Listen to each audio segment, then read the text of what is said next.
What's up everyone, how are you all? Today we are back with another blazing Naruto story.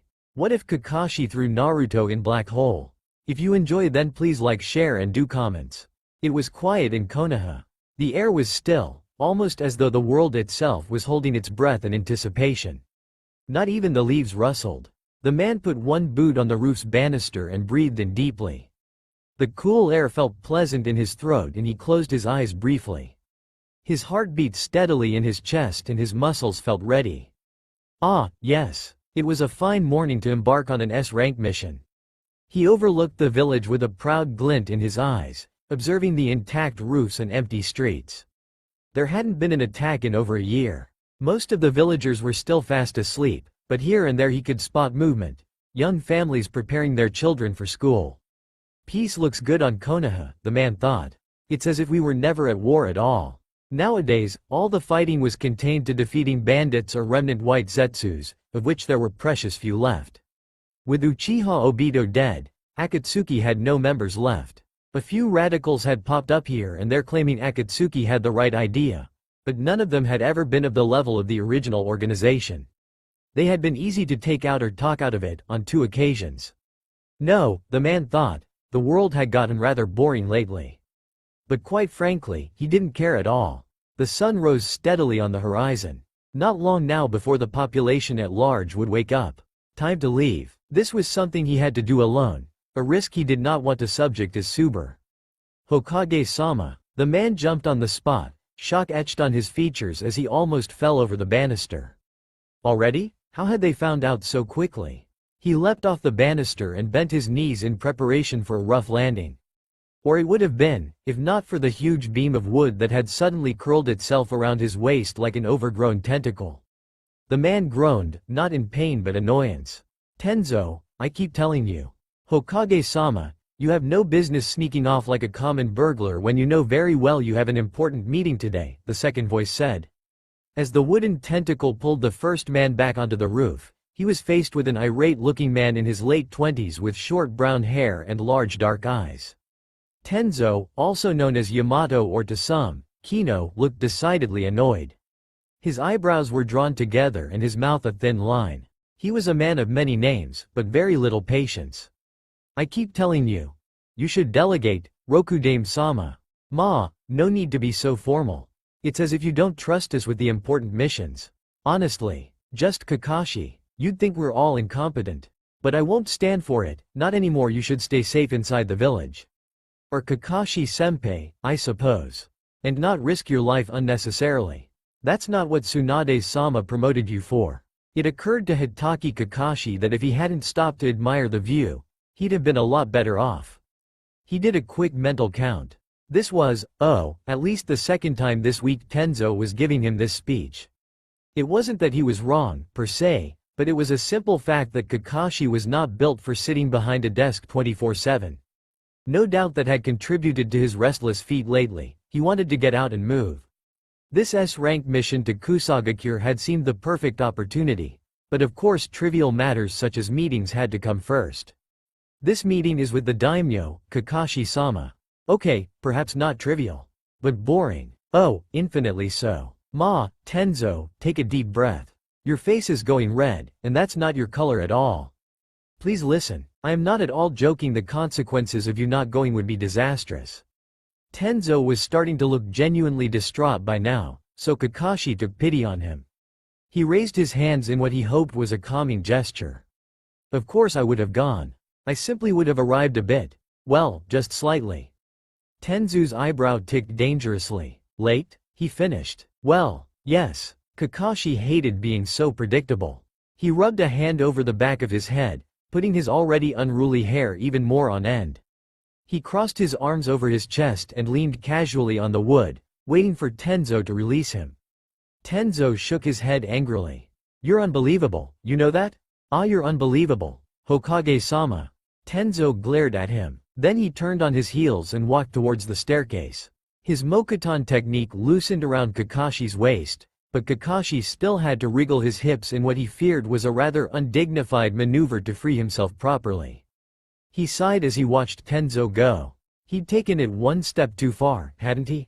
He reached into his pocket and pulled out the small, bright red scroll. The white S, marking its difficulty and payment level, looked back innocently. Kakashi sighed again, shoulders sagging, and returned it to his pocket. Another time, then, he trudged down the stairs leading directly down to his office. The previous one that Tsunade had used had been leveled to the ground by Pain, but through the combined efforts of Tenzo and the Land of Waves builders, a near-identical replacement now stood at the foot of the mountain. Tenzo had taken position opposite the desk, a clipboard already in his hands. He wasn't Kakashi's official assistant. As Konoha's brand new Anbu High Commander, he was decidedly overqualified, but for this particular mission he was in charge. He tapped a pen against the clipboard as Kakashi sat down. The ticking sped up when Kakashi lifted his legs and put them on the desk. To recap, in half an hour you and your assigned team of bodyguards, Kakashi rolled his eyes, will be leaving for the Land of Fire's capital, where you will instantly go to the daimyo's palace. There you will have a political meeting followed by an official dinner with the daimyo, his wife and his advisors. After that, there will be a ball to celebrate the fruitful cooperation between the capital and Konohagakure and the daimyo's recent marriage. You and your party will return here in 2 days' time. The party in question will consist of Nara Shikamaru, Haruno Sakura, Sai, Shiranui Genma, Azuki Yugo, Akamichi Choji and myself. No surprise there, Kakashi thought. Genma had been part of Tsunade and Sandame's security detail, so it only made sense that the duty should carry over to the 6th Hokage. After that, Kakashi had personally requested for Yugo's presence, as he knew her to be reliable and decidedly normal for an Anbu member from their days as teammates, and finally Tenzo, bless his soul, had volunteered. The others made sense as well. Shikamaru could keep an eye out during the meeting in the admittedly unlikely situation that Kakashi should miss anything important. Sakura would serve as the team's medic and brawn, and Sai could provide subterfuge and espionage like no other. It would make for a good team, if a bit large for such a simple mission. Still, one element didn't quite add up. Why Choji? Kakashi asked. Tenzu's expression grew a bit uncertain. Apparently the daimyo has heard of Choji's cooking skills and wishes to experience it for himself. I figured it would be a fitting present. You're going to give Choji away as a present? I imagine the Akamichi clan will have something to say about that. Not Choji, his cooking. Tenzo protested, clearly frustrated, but he paused when he saw the amused expression in Kakashi's eyes. Oh, haha, very funny. Either way, I've chosen these people to create the most efficient team possible for this kind of situation. Well, admittedly that hadn't been his best joke. Kakashi nodded, absently studying his nails for a moment. Naruto will be angry to be excluded, I imagine. He might try to smuggle himself in. Tenzo closed his eyes and tried to look as dignified as possible. Then he shall just have to grow up and realize that for some missions tact is required, rather than earth-shattering ninjutsu. So you thought bringing Sai would be a good idea. Of course we would keep him in the back room during the meeting. Kakashi chuckled and leaned back into his chair. I trust your judgment, Tenzo. You do know that, don't you? Tenzu's face flushed. Yes, of course, Hokage-sama. Then trust mine as well. Please stop calling me Hokage-sama. Anyway, would you mind refreshing my memory? What, exactly, are we having a meeting for? There was a brief silence as Tenzo gaped at him. This could have been a truly important meeting and you would have gone without knowing what it's about? He threw his arms into the air and stormed out of the room, though not before tossing his clipboard onto Kakashi's table. Unbelievable. Kakashi chuckled and picked the clipboard up. Time to get to work. They left about an hour later. The team had in fact assembled perfectly on time, but had discovered a few minutes away from the village that Kakashi had quite forgotten to bring any of the official garments required for an important meeting. Many annoyed groans and a quick trip to the Hokage castle later, they were once again on the road. Well, technically, in the trees. Kakashi landed on a thick branch and pushed off with a minimum of chakra, launching himself at the next tree. He would have preferred to wear only his normal uniform, the new, dark one, with the Anbu-like dark gray vest and the boots that were so much more comfortable than the white wrappings had been, but Tenzo had managed to convince him to at least wear the white Hokage coat over it. He also had to bring the blasted hat along, but rather than wearing it on his head he wore it on his back.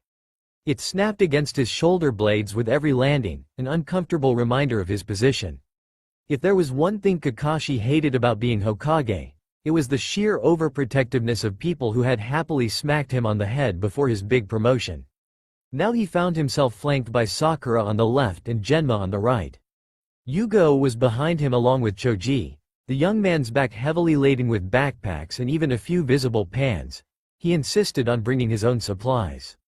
Yugo was dressed in a normal Junin uniform rather than her customary Anbu uniform to seem more inconspicuous. Tenzo had taken the front with Shikamaru, occasionally exchanging quiet words with the younger man as they adjusted the group's course. Kakashi had predictably been directed to the middle of the group. They were officially his bodyguards, after all, and it seemed they planned to act on it. His mouth twisted in annoyance. Even after a year of being Hokage, he still hadn't gotten used to it. After all, the whole idea of the Hokage was that it was the strongest person in the village. Truthfully, that wasn't quite the case here. Strong as Kakashi was, there was still a certain blonde idiot in the village who could beat him in a fight. But he knew for a fact he could take each of his bodyguards in a one-on-one fight. Well, probably, Sakura would be tricky. Even so, their insistence in treating him as though he were little more than an accident-prone child was aggravating. He knew he had a bit of a reputation of being hospitalized, but he hadn't known it was quite as bad as this. It's kind of nice to be on a mission together again, isn't it, Kakashi-sensei? It's been almost 2 years. Sakura's voice cut through his thoughts and he looked up. It sure is, he said absently. Their last mission had involved saving the world, the moon goddess herself, and something he could really only describe as very convenient impromptu Susanoo skills. It wasn't necessarily a good memory, yet Sakura managed to make it sound like a walk in the park. And good to get out of the village, right? She continued. It must feel rather confining. Ah, perceptive. He'd never given her enough credit for that. I was all for leaving the village earlier today, but Yamato. He was Yamato now. Yamato wouldn't let me. You were planning to leave this morning, Yamato said from the front. His voice sounded indignant, but there was a hint of gratitude in his large dark eyes. And you would have missed this meeting. I thought we decided I would have been late, not altogether absent, Kakashi retorted mildly. To his surprise, Sakura actually giggled. He gave her a look. Sakura? It's not like you to laugh at my tardy habits. She smiled again, just remembering the old days. There was that one time where you were so late we'd already left, and afterwards you came to find us. You had such a perplexed expression on your face that we were too busy laughing to blame you. Genma snorted but did not comment. Kakashi could understand. He wouldn't brave speaking while jumping through the air with a lethal senbon in his mouth either, though he suspected that was not part of Genma's reasoning. Is the delay the reason why we are rushing? Sai asked. I was under the impression the meeting was not of great importance, was I mistaken? No, you're not mistaken, Shikamaru piped up from the front. The meeting is more of a formality than anything. The daimyo's previous wife died 2 years ago, but he remarried 2 weeks ago. As fellow head of state, Kakashi-sensei has been invited to the festivities as per proper protocol. However, since Kakashi-sensei has only been Hokage for little over a year, he has more to prove. Kakashi's face fell a little. That much he knew. He'd only been to the daimyo once before, shortly after his inauguration. It had been a fairly uneventful affair that had left him thoroughly unimpressed with the daimyo. Though rumor has it Tsunade-sama never had to try very hard to impress the daimyo, because he had a hard time looking away from her. Genma offered with a sheepish smile, gesturing at his chest. Sakura made a small scandalized noise and Yugo shook her head in disapproval. Get distracted by Tsunade's looks and you will miss the cunning mind underneath, Kakashi thought. Well, it's true, the daimyo is definitely an idiot, he said dryly. Genma almost choked on his laughter, an unfortunate consequence of having a senbon in his mouth. I have a feeling this diplomacy thing is going to be troublesome, Shikamaru muttered. Kakashi only smiled, too happy to be outside and moving with a team around him the way life should be to worry about what was to come. Although it had once gone by a different name, the capital of Fire Country was eponymously called Okibi City by its inhabitants. Okibi City was located near one of the inactive volcanoes Fire Country had been named for. The snow-topped mountain dominated the landscape in the way only volcanoes could, casting its shadow over the lands. Yet Okibi City had earned its wealth through the volcano's most treasured ability: the highly fertile ground surrounding it. Okibi's rice fields and forests always flourished and lent an almost magical quality to the city. Where Konohagakure was Fire Country's military stronghold, Okibi was its center of trade and business. With its excellent farming grounds, it was also highly popular amongst farmers and grocers, which in turn made trading a lot easier.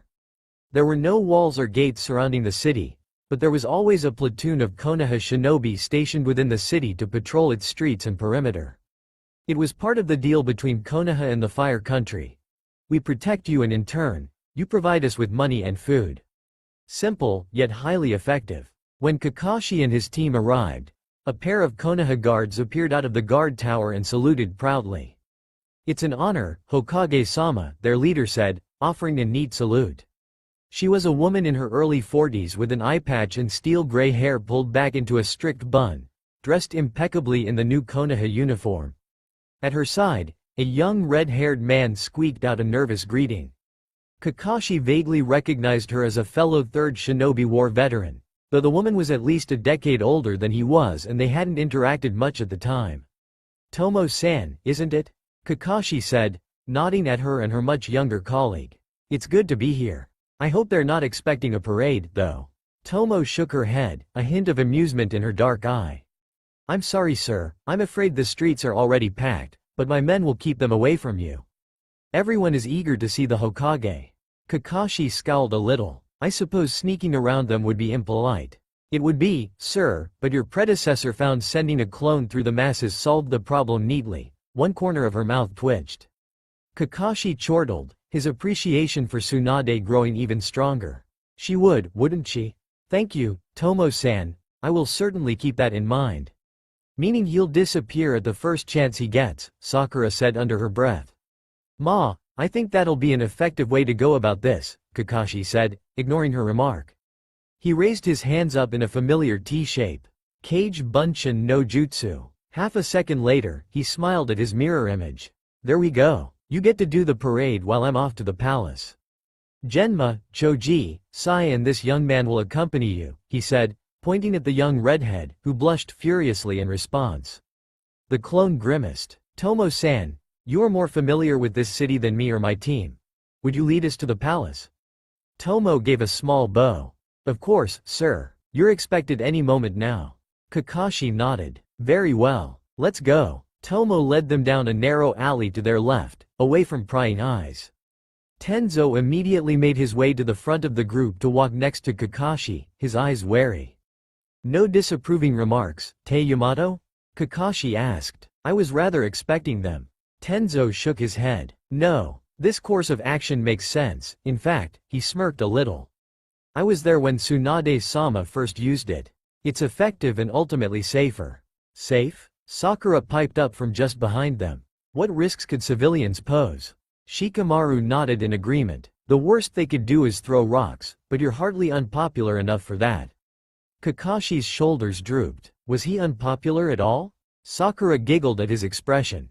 "Don't look so glum, sensei, or we might start thinking you take it as a compliment when people throw rocks at you."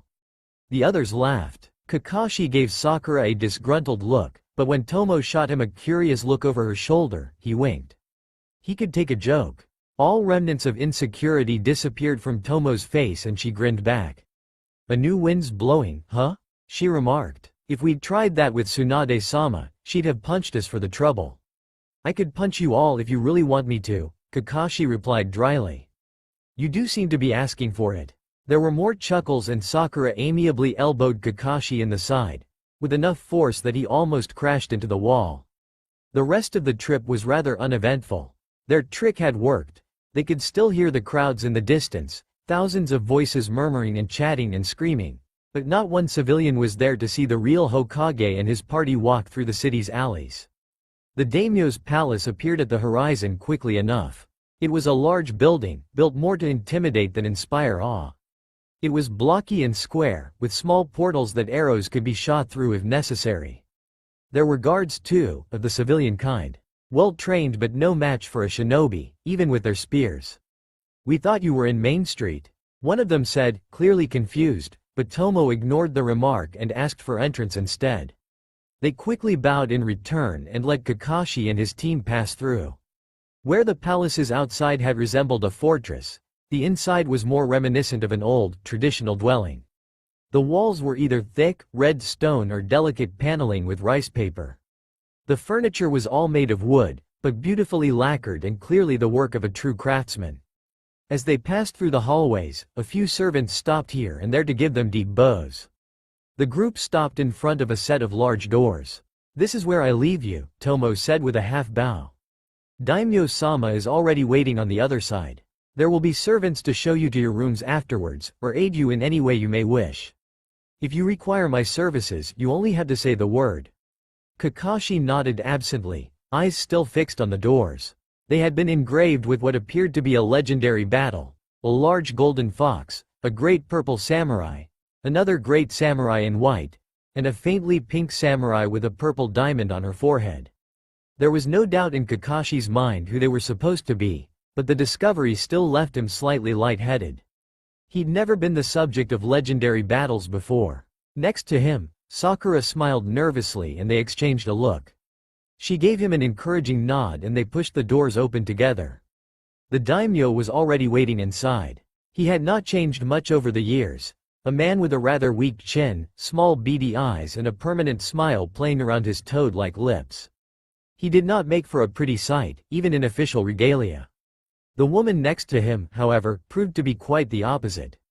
She was much younger than her husband, perhaps a year or 5 older than Kakashi, with shining black hair that fell over her shoulders and dark, intelligent eyes that she quickly averted as she caught him looking, a custom he had never quite understood but seemed quite common amongst high-born women.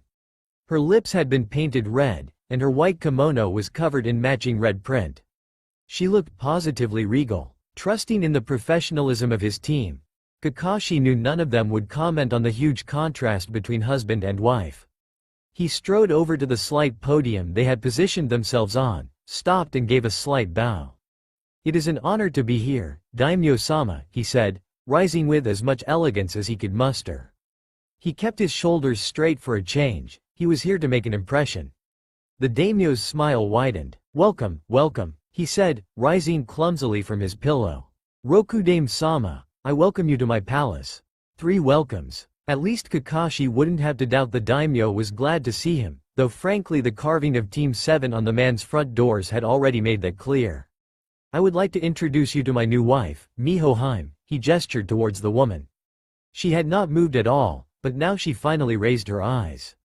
She scanned the group of shinobi quickly, before she offered them all a slight nod. Kakashi nodded. "My name is Hitaki Kakashi." "Oh, there is no need." The daimyo interrupted him cheerfully, hand-waving from a limp wrist. "A man such as yourself never truly has to introduce himself. Everyone knows who you are, including my darling Miho-hime." "Ma, may I introduce my team, then?" Of course, of course." Kakashi stepped to the side and his team bowed simultaneously. "Please meet Yamato, Haruno Sakura, Nara Shikamaru and Azuki Yugo. They are here as my bodyguards, though I'm sure such a measure will prove to be unnecessary." "Oh, quite, the daimyo said, moving forward to stand within the group. He stopped in front of Sakura, eyes narrowing a little. "Haruno Sakura, the Haruno Sakura? Surely not." A faint blush appeared on Sakura's cheeks. Kakashi smiled. "The one and only," he said, not without pride. "Oh." The daimyo laughed and clapped his hands together. "Marvelous. One of the 4 who saved the world. Did you hear that, Miho-chan? We're in the presence of 2 world savers."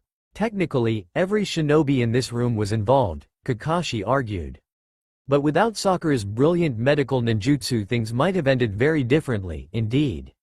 Sakura smiled at him briefly, gratitude shining in her eyes. "Ah, thank you daimyo-sama. The pleasure is all mine, I'm sure," she said diplomatically. "Fantastic." The daimyo exclaimed again, eagerly taking one of Sakura's gloved hands into his own, shaking it vigorously. "Quite fascinating. I shall not have to worry about heart attacks or assassins in your presence, ahaha." Sakura carefully managed to slip her hand free of the daimyo's grasp. The daimyo didn't seem to mind. He'd already focused on the only other female of the group, Yugo, and was now shaking her hand as well. Misplaced courtesy? Or were there other reasons this man had been so eager to see Jiraiya become Hokage, back in the day? Icha fans were everywhere. Kakashi blinked to shake off the thoughts. Business first, amusing theories later. My team should probably go to their quarters. We've had a rather long journey, Kakashi drawled, glancing at Tenzo. I'm sure we'll be able to conduct our business with just the three of us. Tenzu's brow furrowed immediately and he started shaking his head. Kakashi shrugged in return. Oh, certainly, the daimyo snapped his fingers together. Daisuke-kun, please escort our guests to their quarters while the Hokage and I have a drink. A young, pale-haired man appeared out of nowhere. He was bowing so profusely to Kakashi, the daimyo, and his wife, that the only impression Kakashi got of his face were pale, sweaty features. Then the young man beckoned Kakashi's team and scurried off quickly. He never turned his back on the daimyo and didn't stop bowing either, which made him look rather like a crab. The shinobi exchanged glances and made to follow the servant. Only Yugo, Shikamaru and Tenzo paused, questioning looks on their faces. It was unusual for the bodyguards to leave their charge, so they were probably worried. Kakashi smiled cheerfully and lifted one hand just far enough to raise attention to it. When he was sure they were looking, he quickly signed through 3 Anbu hand signs. All is well. Shikamaru wouldn't get it, but the other two would brief him. Yugo gave him a last worried look and left. Tenzo looked dismayed but followed her as well, and Shikamaru shrugged, stuffed his hands in his pockets, and strolled after them with his customary slouch. A man after Kakashi's own heart. The real reason he had sent them away was simple. Firstly, there wasn't really any reason to think they would be necessary on a mission like this. Secondly, the daimyo and his wife were far more likely to be honest if there was only one person to listen in. If there was only one, that is. Kakashi carefully spread thin tendrils of his chakra through the room to sense whether there were any other signs of life, but aside from himself and the couple in front of him he couldn't feel anyone. No more surprise appearances from servants, then. That was the one trouble with civilians, they were almost impossible to sense. He smiled at the daimyo, who had moved back to his own seat on the small podium. There was a small table placed before them, with a pillow before it. The daimyo gestured at it, and Kakashi obliged by stepping up and kneeling down on the pillow. Miho made another half bow, which he returned awkwardly. All this formality was starting to get to him. The hour that followed was relatively uneventful. Kakashi occasionally attempted to steer the subject back to politics, but the daimyo was startlingly successful at avoiding the topic. Every time Kakashi tried, he'd handily, or Kakashi suspected, absently, remark on the color of the curtains and how they really had to get new ones. Miho would occasionally remark on it as well, with a surprisingly deep, melodious voice. All in all, Kakashi thought, the daimyo had done nothing to change Kakashi's mind. The man really was an idiot. He managed to get away after a few hours of talking to the daimyo, bored out of his mind and desperate for a change of pace. Ah, the good old days where missions had consisted of beating up bandits and killing would-be assassins. He scratched absently at the raised scar tissue on his chest. Diplomacy. Goo. The shower's water beat down hard on his shoulders. He had been offered a luxury suite for the night, one that was big enough for an entire team to fit into, and indeed, his teammates were currently setting up their own beds a few feet away.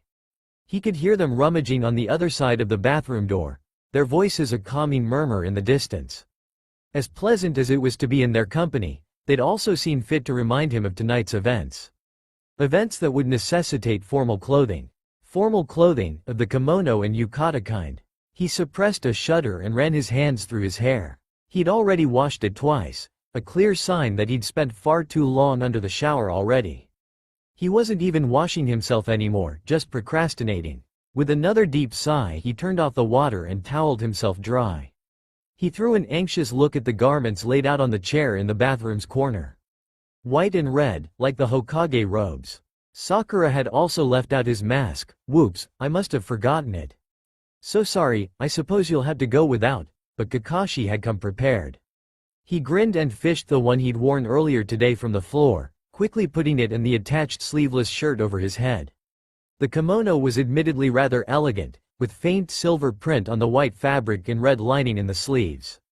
The kanji for Rokudame was on the back. He looked at it for a moment and couldn't help but think it was not unlike walking around with a bull's eye on his back.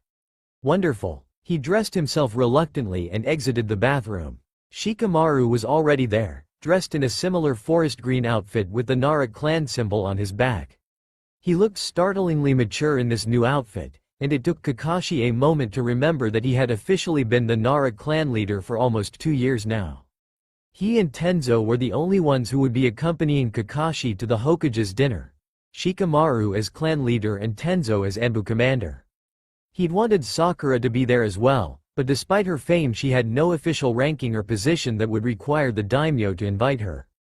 Kakashi smiled at Shikamaru and ran a hand through his still wet hair. Almost immediately Sakura popped up from the adjoining room, a brush in her hand and a determined look on her face. She pointed at the bed. "Sit, sensei." "Ah, why? Your hair. It looks like a bird's nest." "It always looks like that." "Exactly my point. Now sit down and let me try to brush it. I bet it's filled with tangles." Knowing Kakashi's luck, it probably was. He looked at his student's determined green eyes and knew better than to refuse. He sighed once more and sat on the bed. Sakura clambered onto the bed to sit on her knees behind him, and began to pull the brush through his hair. Ah, there were indeed a lot of tangles. The brush pulled painfully at his roots and Kakashi's eyes watered. "Have you ever brushed it?" Sakura's voice sounded rather astonished. "And what did you do with it, anyway? Even when it's wet it's still standing up." "Good genes?" Kakashi tried. "Messy ones, you mean?" Sakura tutted. "I suppose it's a lost cause to make it look neat, but I'll at least get the gnarls out for you. It wouldn't do for you to look like a tramp." "Thanks. Yamato, stop laughing." "Sorry, senpai." Dinner proved to be about as useless as the earlier meeting with the daimyo. They were seated at a long table, Kakashi at one of the heads and the daimyo at the other. The sides were occupied by Shikamaru and Tenzo, who was seated directly to Kakashi's right, Miho, and a number of other nobles who had been introduced but whose names Kakashi had immediately forgotten. The daimyo was still staunchly avoiding all topics related to politics which, Kakashi mused, rather reflected his style of government. He hoped the daimyo had an advisor of sorts, or perhaps even a general. Someone who knew what was actually going on and could actually get the daimyo to do some work for once.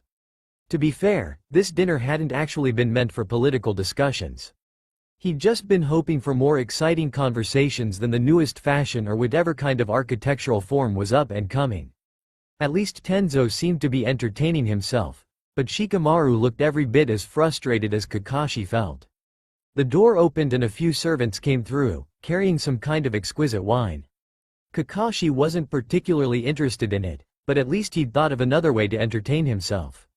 His plate was still filled with food, after all, and he'd caught several of the nobles throwing curious glances in his direction. Clearly they were part of the increasingly desperate group of people who wanted to see his face. He smiled as everyone's heads turned towards the door. Perfect. With practiced movements, he lifted his bowl with one hand, tugged his mask down with the other and poured the contents of the bowl down as quickly as he could. With a quick burst of chakra the food went down faster than it had any right to go. It felt slightly uncomfortable to have one's esophagus widen forcefully, but years of practice had prepared him for it. Besides, it was more than worth the astonished looks when the others finally turned around. With another tug on his mask to cover himself up again, he placed the bowl back on the table. The soft tap of the ceramic hitting wood drew his table mate's attention. He had been right. Aside from Tenzo and Shikamaru's slightly exasperated and disappointed looks, the others looked positively shocked. The daimyo pointed a faintly shaking finger at him. You've already finished?" "Ah, it would seem so," Kakashi smiled, but regretted his actions a little as the food landed in his stomach. The portion had been big and felt heavy and uncomfortable. All that effort for an old joke.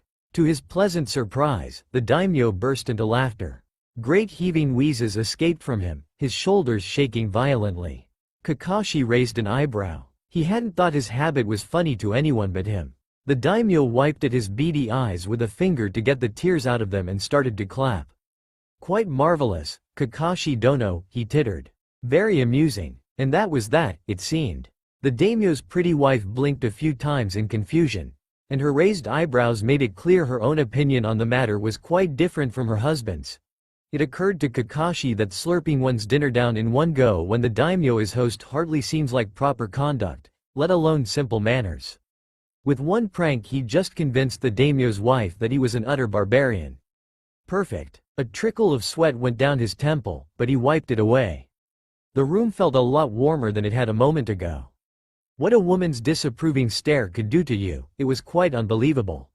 He listened as Tenzo cleared his throat and started a slightly forced conversation on the topic of growing bonsai trees. Miho was surprisingly interested in the topic, leaning forward a little to ask Tenzo questions. Shikamaru was rolling his eyes. Clearly he thought the topic should return to politics. Kakashi couldn't help but agree. He opened his mouth to address the daimyo once more when a sharp, stabbing pain went through his stomach, forcing his mouth closed. One hand grabbed for his stomach instinctively, but there was no kunai embedded in his gut, or a senbon. His eyes scanned the room and his free hand reached for his kunai. The pain ebbed away slowly. There were no presences in the room other than the people he could see, and not one of them had gotten up. Or, in fact, noticed what had just happened. They were still eating and chatting. He cleared his throat, successfully this time.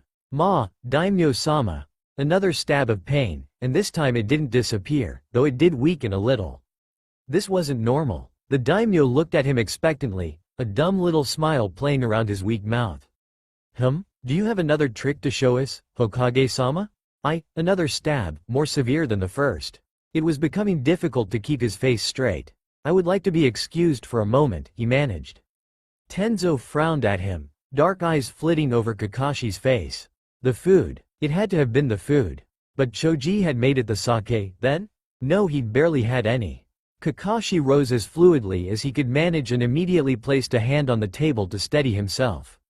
Too much sake, he smiled, but the room swam around him and there were black splotches at the edge of his vision. The daimyo laughed, of course. Even a man such as yourself must answer the call of nature. He waved a dismissive hand and started a conversation with his wife, who was still eyeing Kakashi curiously. Kakashi looked across the table at Tenzo and raised one hand, flashing a quick Anbu sign. Tenzo paled considerably, but to his credit he did not instantly jump up. Instead, he cleared his own throat calmly. Shikamaru-kun, would you accompany the Hokage? He looks like he could use a bit of fresh air.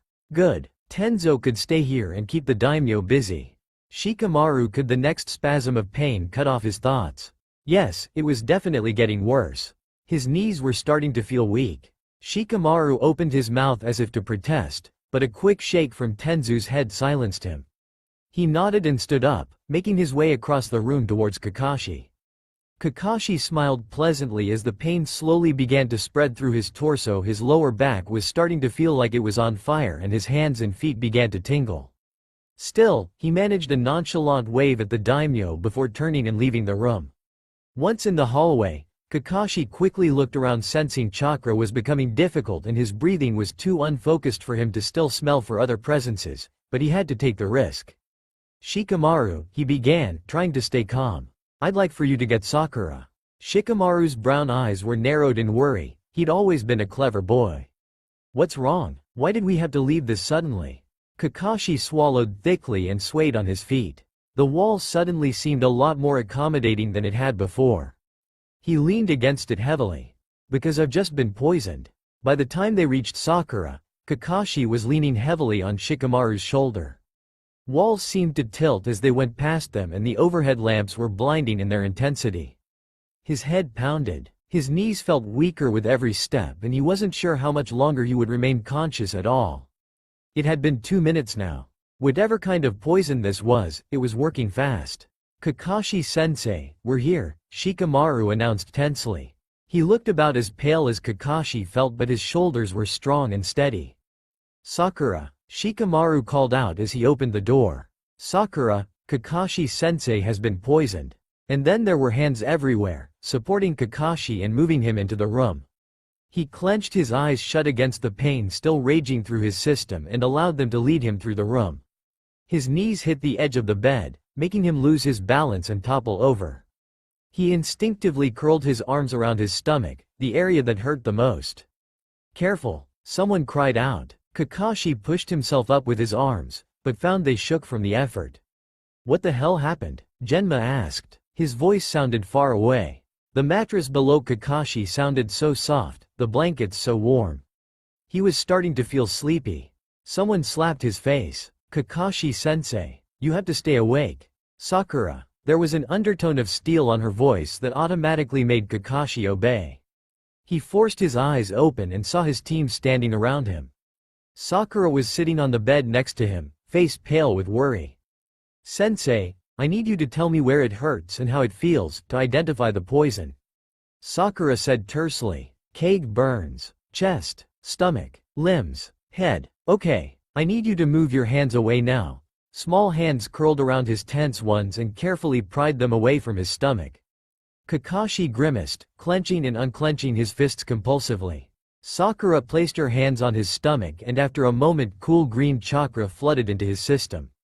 He sighed in relief as the pain lessened briefly, but a sudden bout of vertigo made him tense up again. The ceiling above him seemed to be tilting to the left, and the edges of his vision were darkening. Sensei. Sakura's voice broke through the dark and the pain like a bell in the night. Kakashi forced his eyes open and saw Sakura and Genma next to him, both with glowing green hands. When had Genma picked up medical ninjutsu? He had a feeling that he knew, but the memory wouldn't come to him. It was as if his mind had locked down, leaving only a sliver of consciousness stuck in the here and now without the ability to connect with the past or anything other than the horrific pain flooding through his veins. He choked on a strangled cry when he felt something sharp in his thigh. Sakura had injected him with something. Generic antidote, she said curtly. It's powerful, but I don't know how much it will be able to do. I've never seen poison like this before. It's some sort of new compound. Perhaps if your system hadn't been flooded with so much at the same time, it wouldn't be like this, but... This time Kakashi really did groan. The prank. The damn prank. If he hadn't eaten so quickly the poison would have acted much slower. It would have given Sakura more time to figure out a way to stop it. Can't you pull it out of his system with water? Genma argued. I've seen medics do that, I can't myself, but you should be able to. That's just it. Sakura shook her head. I can barely detect it with my chakra, that means it's not a liquid poison. I can't draw it out like that. Either we get the antidote, or... She didn't finish her sentence, but the temperature in the room dropped significantly. Well, Kakashi choked out. I did. KGG. Say I wanted a bit of excitement. Sakura's shoulders tensed. Not like this, she said tersely. Never like this. Kakashi had to agree. Sitting behind a desk all day wasn't great, but it certainly beat being horrifically poisoned during what was supposed to be a pleasant dinner. All rational thought was stripped from his mind by the next wave of pain. His limbs shook and his fingers curled into the sheets beneath him as he wrote it out. He felt hands close around his ankles and upper arms, holding him down. He tried to focus on his breathing, then when it didn't work tried the endless Anbu torture mantra that had once gotten him through Itachi's Tsukuyomi. Hitaki Kakashi, age 33, registration number 009720, Hitaki Kakashi, age 33, registration number. I'm going to try something. Hang in there, sensei. Sakura's steady voice drifted through.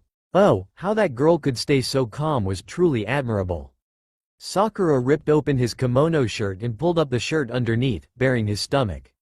He had the brief, completely irrational thought that Genma ought to stop her and protect his virtue before he remembered where he was and what was going on. Then Sakura's hand glowed and he had half a second to recognize it as a medical sealing technique before his world was washed away in a wall of white light. The world returned to Kakashi in a nauseating mixture of pinks, browns and purples.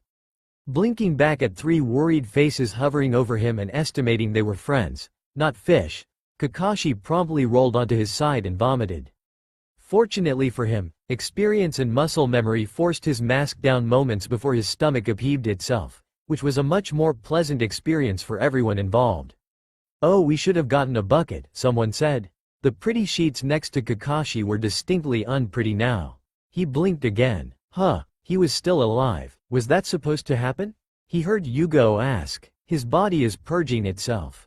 The poison's already in his system, but it doesn't hurt to get the source out. Someone was stroking his hair. Huh. Kakashi tried to remember the last time someone had done so and couldn't find the answer. He blinked slowly and wiped at his mouth. His body ached, but it still responded to his cues. That was always a good sign. He rolled onto his back with a groan and felt thoroughly miserable. The hand paused but did not lift off of his head. A wet cloth was pressed to his mouth and he gratefully reached out for it. He fumbled for a moment but managed to curl his fingers around it and clean his lips. His skin tingled unpleasantly, as it always did when he didn't wear the mask. He quickly pulled it back up. Who had seen? He opened his eyes properly this time, and saw Genma and Yugo looking back at him with worried expressions. Yugo quickly pulled her hand back and the warm pressure on his head disappeared. Well, they had already seen his face in the past, it didn't matter quite as much. Sakura had her back towards him. He couldn't see what she was doing but he heard the distinctive sound of disturbed water. Sai, Shikamaru and Choji were nowhere to be seen. "Where's everyone?" he croaked. Sakura turned back and walked briskly towards him. She handed him a glass of water. "Drink. You're practically dehydrated," she ordered. He knew better than to ignore her orders and carefully drank, trying to ignore the way his hands still shook. About that." Genma scratched at his head a little. "You were pretty much out of it but Shikamaru had a pretty good idea." "How long has it been?" "An hour, give or take," Yugo said. She stood up and smoothed her uniform down with well-manicured hands. "Shikamaru thought it pertinent that you would return to dinner before that." There was something in her voice, a dry amusement of sorts that caught Kakashi's attention. "I'm in a bed," he said. "How exactly does he expect me to return now?" Genma smiled faintly. "Well," he said, "the quickest way to figure out if someone in that room was responsible for poisoning you would be to have you return to the room minutes after leaving it. That way, if anyone looked particularly astonished by your quick return, they would have a guilty conscience." Kakashi finished. "An excellent plan, worthy of the Narasayan. Except that I wasn't exactly in a state to return." He raised an eyebrow. He had a sneaking suspicion of what was going on and he didn't like it one bit. "Sias transformed himself into you and taken your place at the Benkei," Sakura burst out. Her cheeks flooded. Exactly as Kakashi had suspected. A brilliant plan, with one exception. "Sai," he managed. Sakura shifted awkwardly and the smile on Genma's face widened imperceptibly. "Well, we thought he'd be able to emulate you." Sakura trailed off. Then her face lit up. "And as former root member he is immune to most kinds of poison." She burst out, clearly happy to have thought of this more acceptable excuse. Kakashi tried to imagine Sai, dear, clumsy, blunt Sai, wearing Kakashi's face and trying to interact with the witless daimyo. "Well," he said dryly, "there goes my reputation, and my good rapport with the daimyo." Though the situation did have some merits, Sai was a trained Anbu agent. He knew what to look for and was almost impeccable when it came to detecting lies. Kakashi carefully propped himself up against the pillows and sighed deeply. Genma maneuvered himself carefully past Kakashi and folded the dirtied sheets up with a grimace before taking them away to be cleaned. To his credit, he did not complain. Kakashi was grateful for it. The situation was embarrassing enough without Genma or anyone else discussing the contents of Kakashi's stomach. Then again, in this case, Sakura, what you said earlier. He frowned and tried to remember one of the first things he'd heard upon awakening. His hand crept to his stomach. Though it was clothed again, there was an odd burning sensation there, just underneath the surface. "You said the poison was already in my system. Does that mean it's still in there?" She'd used Fuinjutsu. That suggested a worst-case scenario. Sakura's face fell a little. "I don't recognize the poison. It's in powder form. Your blood had already absorbed it by the time I came in. I managed to track most of it down and seal it in place so it won't be able to move around and damage your body. But it's a temporary measure," she grimaced. "If it was liquid I could simply draw it out, but if I tried that with this poison I'd also end up draining you of all your blood. We'll need a proper antidote, and for that I need to be back in Konoha." A shiver ran past Kakashi's spine. The poison that Haruno Sakura did not recognize had to be one of a kind. "How long have I got?" he said soberly. She glanced up sharply. "I'll find the antidote, Kakashi-sensei, I promise you." Kakashi raised a hand. "I have no doubt that you will, but how much time do we have until I'll be in need of it?" Her eyes glistened suspiciously and Kakashi regretted his words for a moment. Perhaps he shouldn't have been so direct, but no. She was a Junin now. There was no need to pull punches. I don't know, Sakura said, visibly recomposing herself. The seal is strong, but the poison might eat through it in no time. It could be hours or weeks. There's no telling. Okay, thank you for being honest. She looked at him with an unreadable expression for a moment. Just let me know if you feel any different, okay? I mean it. No sneaking out or hiding injuries, Kakashi-sensei. He sighed a little, but managed a faint smile. I promise. Thank you for taking care of me. He carefully stretched his arms and back and tried to make it look as supple and nonchalant as he could. I feel a lot better already. Sakura stuck her tongue out at him. If you didn't look like an old person with back problems just now, maybe I would believe you, she teased. She got up and walked over to her bag. I took some of your blood, just so you know. So I can investigate it back home. We are going back home soon, right? Kakashi frowned a little and leaned back into the pillows. The others looked at him expectantly. Right, Hokage. He was still expected to make the decisions. First, we'll need to figure out who's responsible. As much as I hate to say it, if the daimyo is behind it, it's practically a declaration of war, Kakashi said gravely. He is our first and foremost ally, and yet I'm poisoned in his dinner room.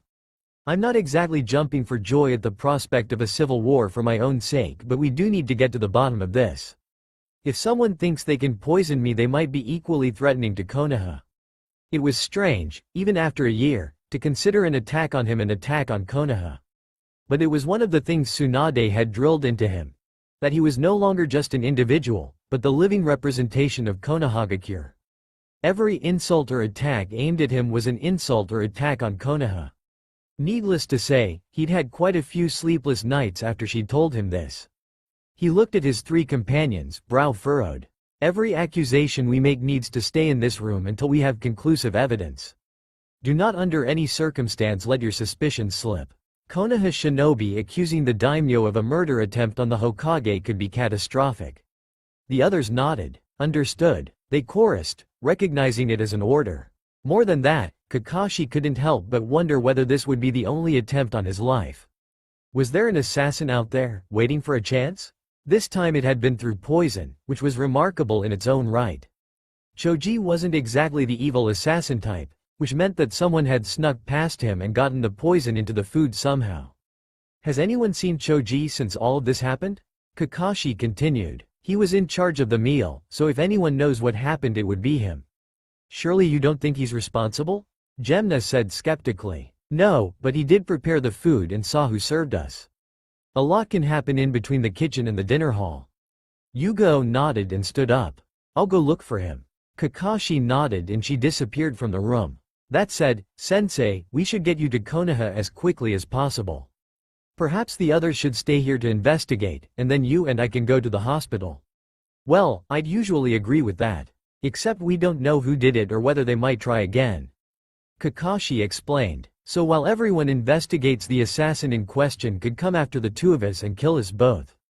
Sakura sighed and sank into the chair next to the bed. I don't like this one bit. We're supposed to be at peace, not dodging assassins left and right. She gestured helplessly. No matter what we do we still end up in danger. I guess it's just the whole world leader thing, Kakashi said dryly. But even if I die, someone else will just step up and become Hokage in my stead. Naruto is young, but he wouldn't do a bad job if Tsunade helped him out. He'd grow into it. Sakura looked uncomfortable, but if it was because of his nonchalance or something else, she kept it to herself. Maybe it's personal, Yugo suggested. Or maybe they'll go after Naruto as well. Everyone knows he's going to be your successor. Maybe it's a coup. Kakashi sank deeper into the pillows, silently reviewing his actions as Hokage so far. He didn't think he'd done a bad job. Certainly not bad enough that someone might want to depose him. He was working on changing the policies for orphans so they would no longer be left to fend for themselves. He was working on special programs for traumatized veterans. All the while sending shinobi out on missions to earn money. Konoha was doing well. Kakashi was doing well. He wasn't naive. There would always be people who didn't agree with him or disliked him as a person. Danzo came to mind. It had always been that way and he didn't think it would ever change. But over the years he had come to think that the majority of the village at the very least respected him. Perhaps he had been wrong. Perhaps there were people within the village who weren't fooled by the reputation. People like Kakashi himself, really. He was more than aware he was not a great person. He had failed, murdered, messed up. He'd certainly never expected to be made Hokage, although he'd known for a longer period of time that Konoha held a distressing level of respect or admiration for him. He'd never quite understood where this appreciation for his person came from, but over time he had come to rely on it. Just like his father had, before it all went down the drain. Kakashi shivered a little. He was getting tired, that had to be it. So, Sai, huh? He drawled. He leaned back into the pillows, exhaustion drawing over him like a thick blanket. I suppose, we'll have to hope for the best. His eyes closed slowly and he fell into a deep slumber. 1 hour earlier, moving around was peculiar in a body that was a good few inches taller than his own. Sai shook out his longer legs for a moment, figuring out his new body's center of gravity. It was not an exact copy of Kakashi, of course. Even with the transformation technique one could really only copy that which they could see.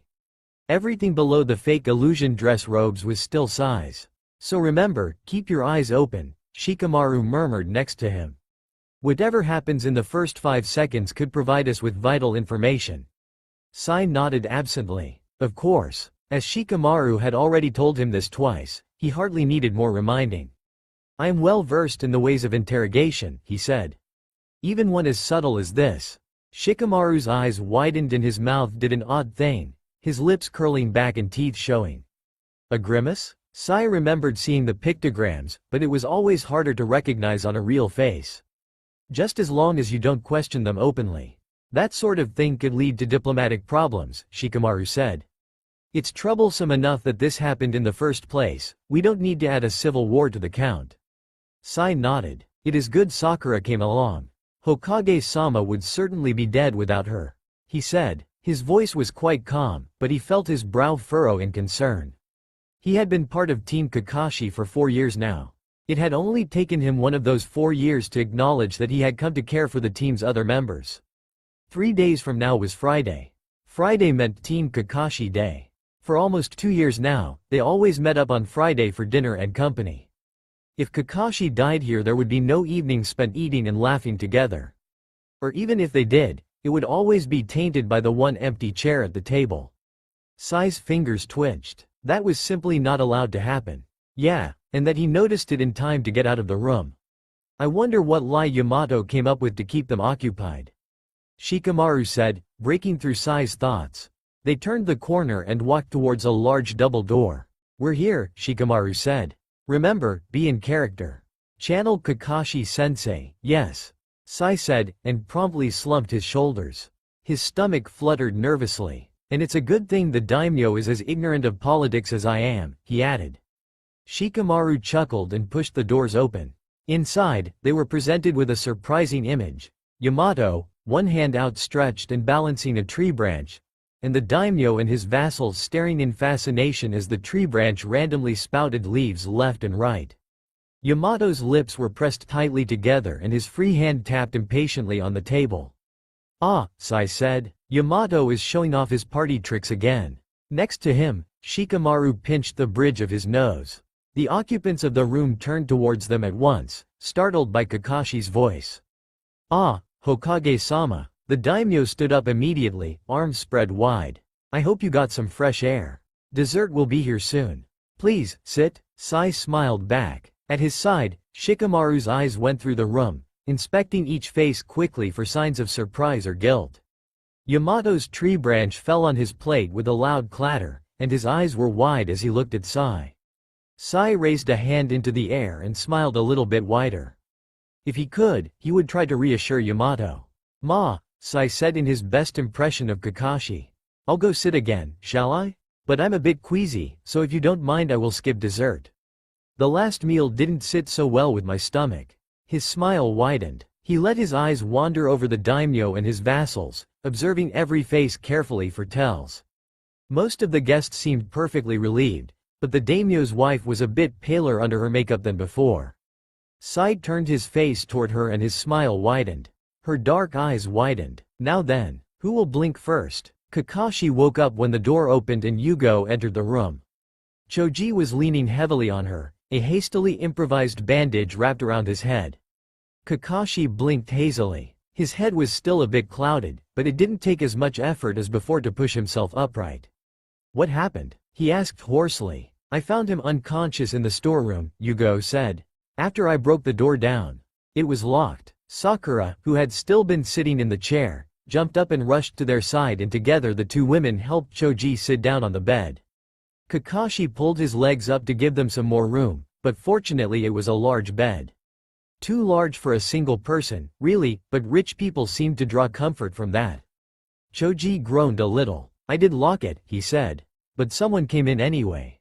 I don't understand, no one should have been able to. It was a locked room. How would you get the food to the servants if it was locked? Genma asked. He'd been working on seals on the windows that would keep possible intruders out. While working he'd run his hands through his hair several times, and it was now sticking out in every direction. I was going to unlock it and take the food to them myself, but whoever it was took everything and delivered it to the servants instead, Choji groaned. Did you get a look at whoever did it? Kakashi asked. Choji looked up as if he had only just noticed Kakashi was present. Kakashi-sensei, shouldn't you be in the meeting? Why are you in bed? Choji paused. His eyes widened as he took Kakashi in. Kakashi tried to picture what he looked like right now. Pale, probably. Drawn and tired. Not like the perfectly healthy man he had been a few hours ago, when Choji last saw him. What happened? Choji exclaimed. About that. I had a bit of a run-in with an unknown type of poison during dinner, Kakashi said. Bit of a stomach ache. Poison? Choji's mouth fell open. Are you alright? Oh no, is it my fault? The man who did it. Take a deep breath, Choji, it's not your fault. Kakashi said. I'm alright for now, thanks to Sakura. But we don't know who's responsible. I have no doubt it was whoever knocked you unconscious and took the food. Did you get a look at them? No. One moment I was alone, the next I felt a chakra spike behind me. I turned around, and it's like he could walk through walls. Choji trailed off. I'm pretty sure he was a guy, at least. And he had black hair, I could see that much. And he looked up carefully at Kakashi. Scars over the right side of his face. How many shinobi do we know who look like that and can walk through walls? Genma said quietly. Then he paused, and as one all the heads in the room turned towards Kakashi. There had been a man like that, a few years ago. A man who had had a serious grudge against Kakashi at one point in time. Judging by Choji's expression, he had had the same thought. Kakashi went cold. His stomach flipped unpleasantly. No, Kakashi said. He is dead. But, sensei, you have to agree. The only person capable of phasing through objects and people through walls, arguably, was Uchiha Obito is dead, Kakashi said. He was ridiculously relieved by the calmness of his voice. The air in the room felt tense all of a sudden, and Kakashi wanted more than anything to leave. It has to be someone else, with a similar technique, he said. We need Ino to take a look at your memories, Choji. She might get a clearer image. Sakura gave him a worried look.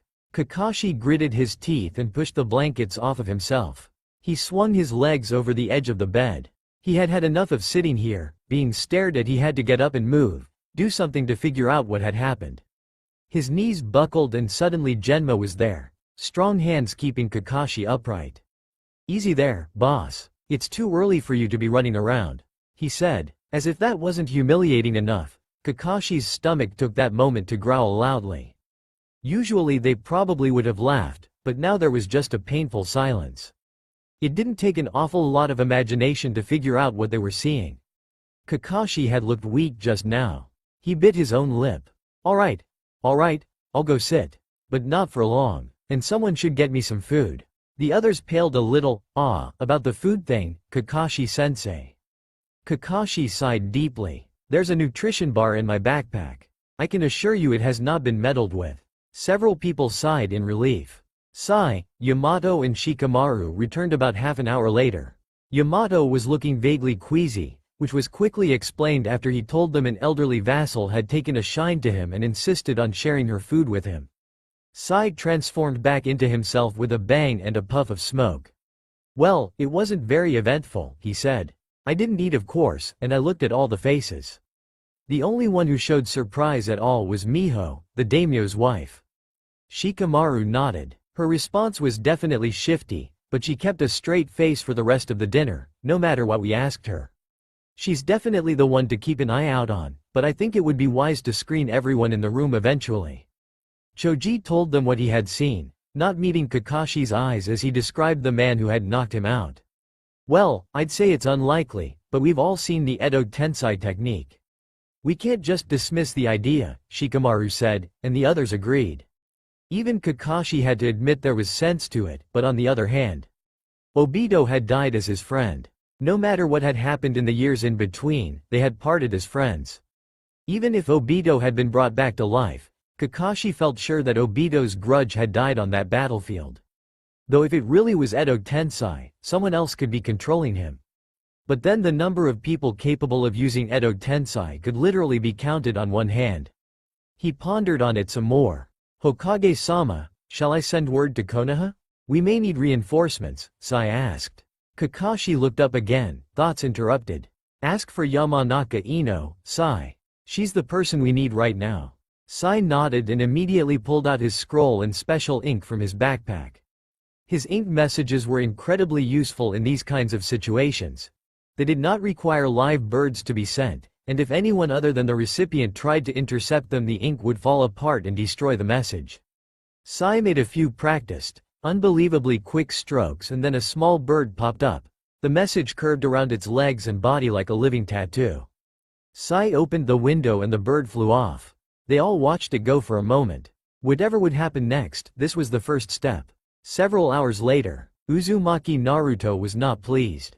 As he strolled through the street, he pushed his hands deep into his pockets and kicked at a rock. He supposed it wasn't fair to take it out on an innocent pebble, but there was only so much he could do when his entire team was out of town and not one of them had thought to tell him. No, he had to find out at the mission desk. Great. He'd gotten used to the fact that even if Sakura wasn't there, he could always go to the Hokage Tower and catch up with Kakashi-sensei. Sakura was usually hard at work at the hospital or doing a mission, but at the very least Naruto always knew where she was. As for Sasuke, he hadn't sent Naruto a messenger hawk in weeks. Not much hope that he'd pop up for a friendly spar. Hanging out with his other friends was a good alternative sometimes, but it didn't beat meeting up with Team 7. For all intents and purposes, Team 7 was family. So now he was aimlessly wandering through the streets, looking for something else to entertain him with. He supposed he could go train. But he'd rather overdone it yesterday, and his chakra still felt a bit sore. Don't suppose you've fixed that yet, Kurama? He asked his only constant companion. The Kyuubi growled. Even though they were friends now, Kurama would always have an impressive temper. Stop rushing me, Naruto. Naruto pouted. It's just that you're usually quicker about it. Are you having performance issues? He grinned mischievously as he imagined the fury on the Kyuubi's face. Kurama didn't say anything. Naruto stopped walking and his smile widened. What? Oh, did I hurt your feelings? Are you going to hide from me now and have a hissy fit? Given the lack of response, yes, Kurama was going to have a hissy fit. I give up. Naruto flung his hands into the air, frightening a nearby civilian, and crashed onto the nearest park bench. He leaned back and looked up at the sky above him. Maybe he should take up cloud watching. Shikamaru seemed to enjoy that. A tiny, black and white bird rushed overhead. Naruto recognized it immediately. Sigh. He pushed himself up and ran after it. It was moving fast. That meant it had to be some kind of important message. And wasn't Sai with Kakashi-sensei and Sakura right now? Naruto chased after it and quickly jumped up onto the rooftops to avoid the bustling crowds in the streets. The bird was heading west, to the merchants area. Naruto frowned as he saw where it was headed. Yamanaka's flower shop. Nowadays, it was run by Ino and one of her cousins. Why is it going there? He quickly dropped to the ground, landing nimbly and rushing to one of the back windows as the bird swooped in. He carefully peered over the window sill and watched as Ino picked the bird up and took it to the back room. There, she lightly touched it with her fingers and the bird sprang to life again. Attempt on Hokage's life, it said in a scratchy voice. Your presence is requested immediately. Daimyo's palace. Yugo will lead you. Ino gasped softly, and below the window Naruto's stomach dropped. Attempt on Hokage's life. The blood drained from his face. Well, at least he now knew what he would be doing with his afternoon.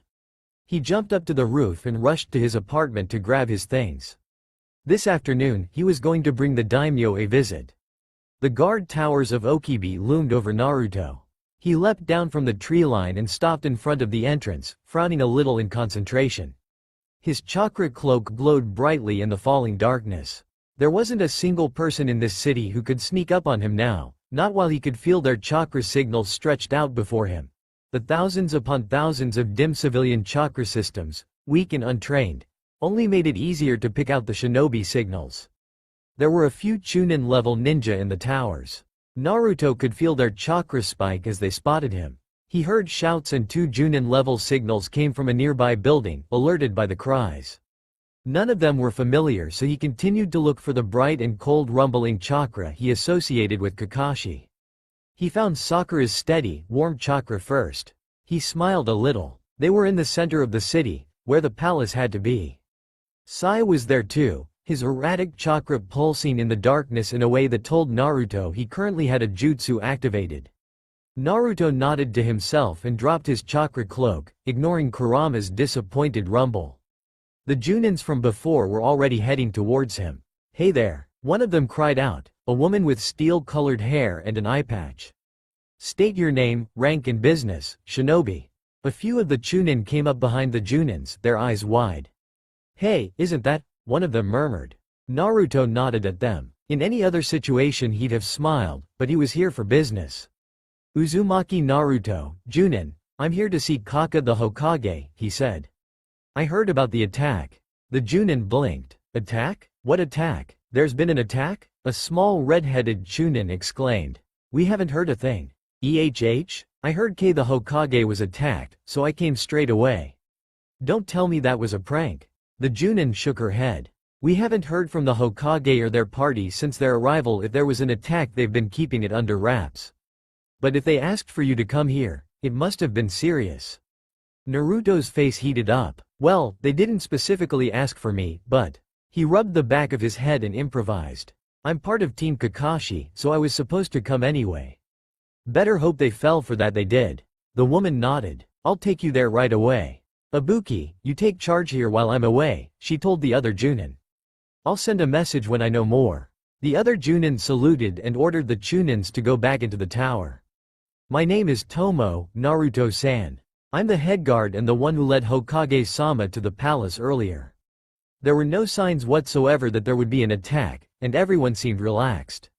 What did they say had happened exactly?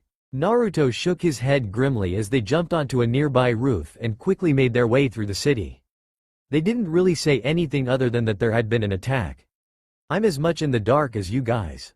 But if something really happened to Kakashi-sensei, then I have to be there." "Sensei. Ah, that's right, you were his student." "Yeah, we're a team. We have to stick together." Naruto smiled a little and balled a fist. "Even if he's Hokage now, we'll always be Team 7. He must be happy to have such loyal subordinates," Tomo said. "I only met him once before this, but he was only a child at the time. He's grown a lot." Naruto thought about the masked boy he'd seen in Obito's memories, the boy who'd always followed the rules and bad-mouthed anyone who didn't conform as well. "Yeah, he's changed a lot," he said fondly. "The palace is around the corner," Tomo said, changing the subject. Naruto could already see it, its dark silhouette outlined by the lights of hundreds of lanterns hanging from the walls. Wow, it'd be a pain to be the guy who had to light all of those, but it looked absolutely beautiful. Maybe when he was Hokage he'd make them do something similar for the Hokage mountain. Turn it into a genin mission, like catching cats and plucking weeds. Tomo wasted no time talking to the guards, but immediately led Naruto in until they were near the guest quarters. "I can't go any further in, but it's not far from here," she said. "Just go to the right and follow the hallway until you get to a wall decoration of a bonsai tree. There you go the left until you find a green door, and that's it." Right. Bonsai tree, green door. "Okay, thanks, Tomo Ba-san." "Ba-san? What?" Naruto ran into the hallway before she could say anything else, his heart racing in his chest. If Kakashi had actually died or if he was doing really badly, surely they would have said so in the message, right? They'd have asked for medics, not Ino. Why had they asked for Ino, anyway?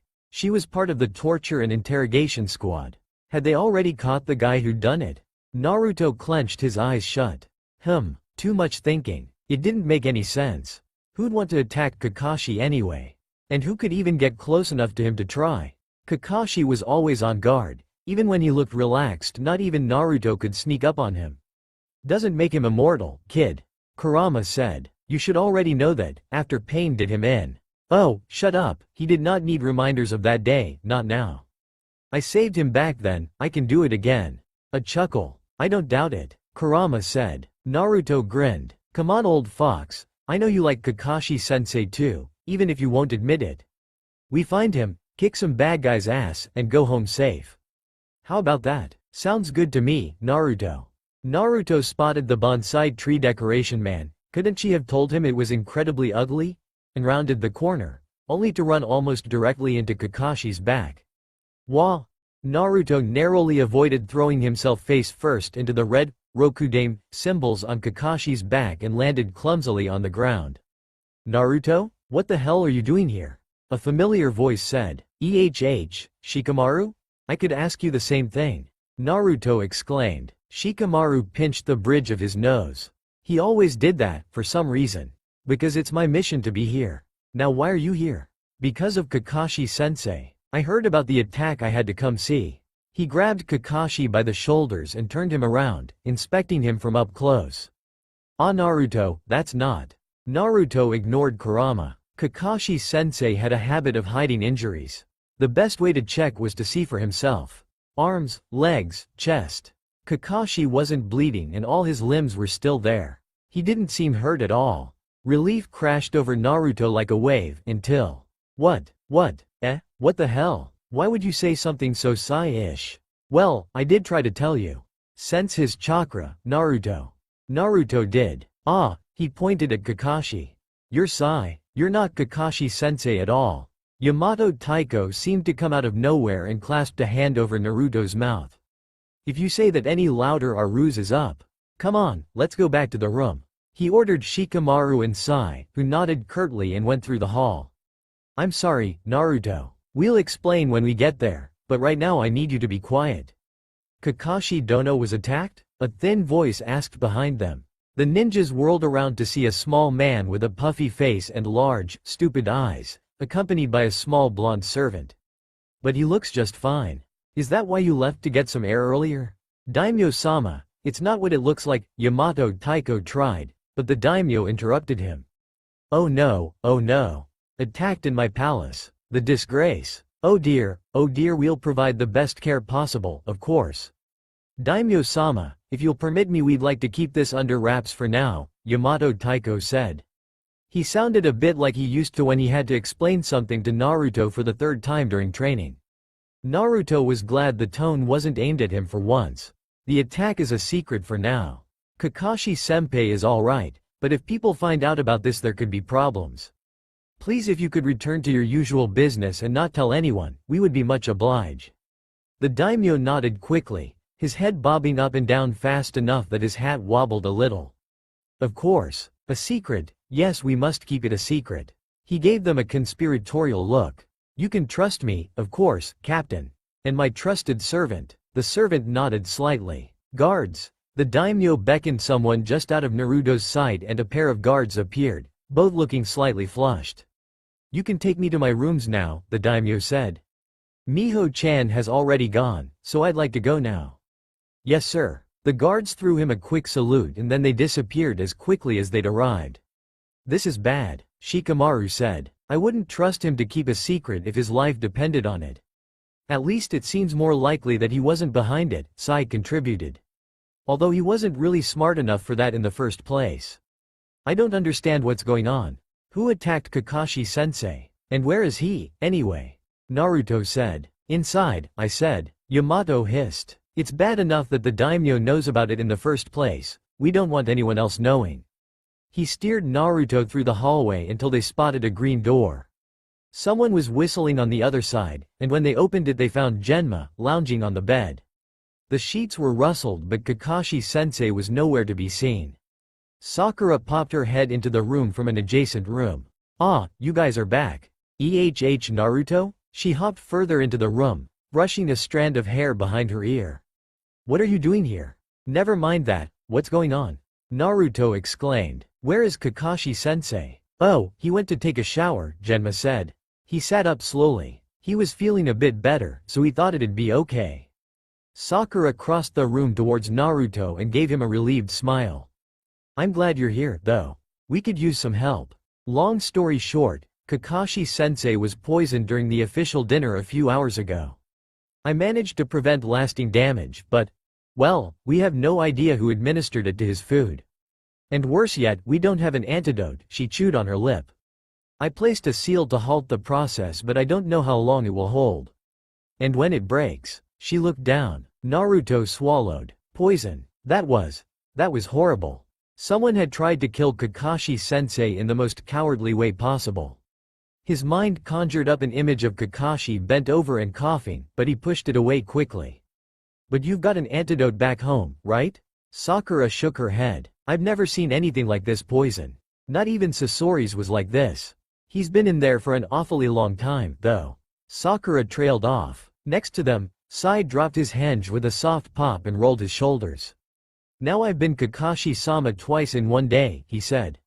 Naruto scowled at him. He hadn't quite forgotten Sai's earlier remark. Why were you dressed up as him in the first place? Well, the first time was to avoid suspicion when Kakashi-sama was poisoned. He couldn't just not go back to the official dinner, Sai said. The second time was because the daimyo invited me Kakashi-sama to a late-night cup of sake. Shikamaru sighed and sat down on the edge of the bed. Which was a nightmare, he added, looking thoroughly drained. My theory is that he just wants to be able to boast to his friends that he hung out with the Hokage. Not that he'd need to, being daimyo himself. But what it really came down to is that they made me do Mokuton tricks. Yamato Taiko finished with a roll of his eyes. I swear, if anyone asks me that again. His eyes widened and his face contorted. Naruto quickly looked away. That look still gave him the creeps. Naruto glanced at the bathroom door. The shower was still going. Genma-senpai, would you mind checking up on Kakashi-sensei? Sakura asked. Are you, Naruto? Genma went over to the bathroom and rapped his knuckles on the door.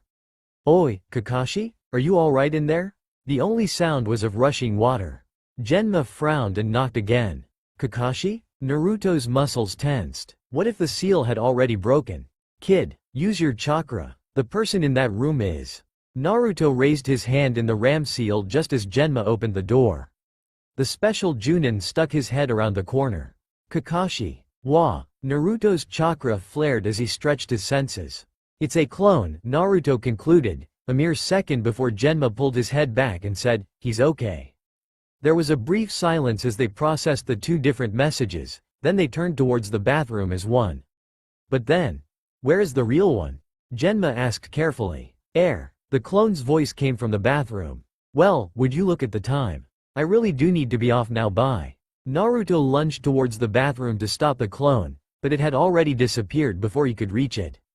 He skidded over the wet bathroom tiles before he could stop himself. He groaned and looked up carefully. Above him, the bathroom window was wide open. He'd done it again. Hitaki Kakashi had left the premises.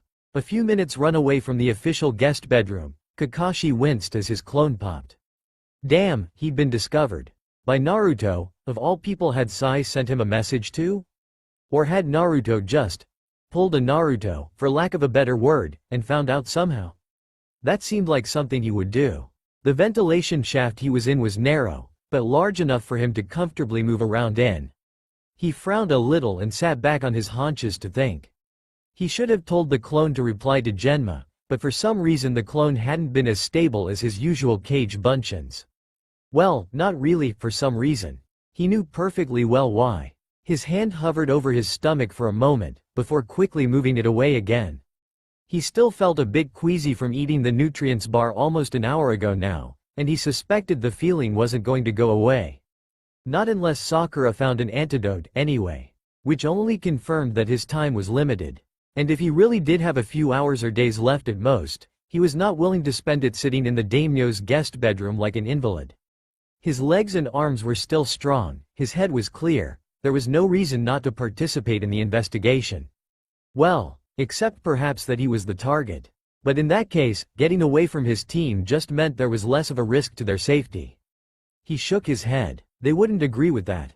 Frankly, he wasn't sure whether he believed it himself. He'd always believed in the importance of teamwork.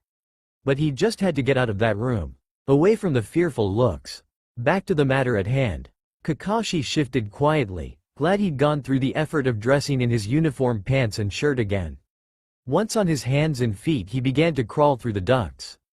It was lucky there had been one in the bathroom, all things considered. It hadn't taken him too much effort to climb up once the clone had helped out, and he'd even left the window open as a false trail. They'd think he had jumped out, when in reality, why hadn't he just told them, anyway? Well, it was too late to go back now. They'd be angry, for one thing. And the ventilation shaft was too narrow for him to turn around. He'd have to shuffle backwards, and how awkward would that be? Now, how to find the daimyo's chambers? It had been fortunate the man had been so vocal about where he was going, better yet, that he had also revealed his wife Miho was there as well, and that Kakashi had had the luck of being right above them at the time. He'd managed to follow the daimyo for a little while as he moved to his chambers, but at some point the ventilation shaft had diverted from the hallway and he had no longer been able to track the daimyo's retinue. And really, the trouble of ventilation shafts was that while you were in one, you couldn't exactly stick your head out to see where you were going. Chakra sensing was not much of an option either, what with the daimyo and his wife being civilians with underdeveloped pathways. Not for the first time, Kakashi found himself thinking longingly of the Byakugan eyes. But there was no need for jealousy if you didn't have incredible eyesight or chakra sensing, that still left several other senses.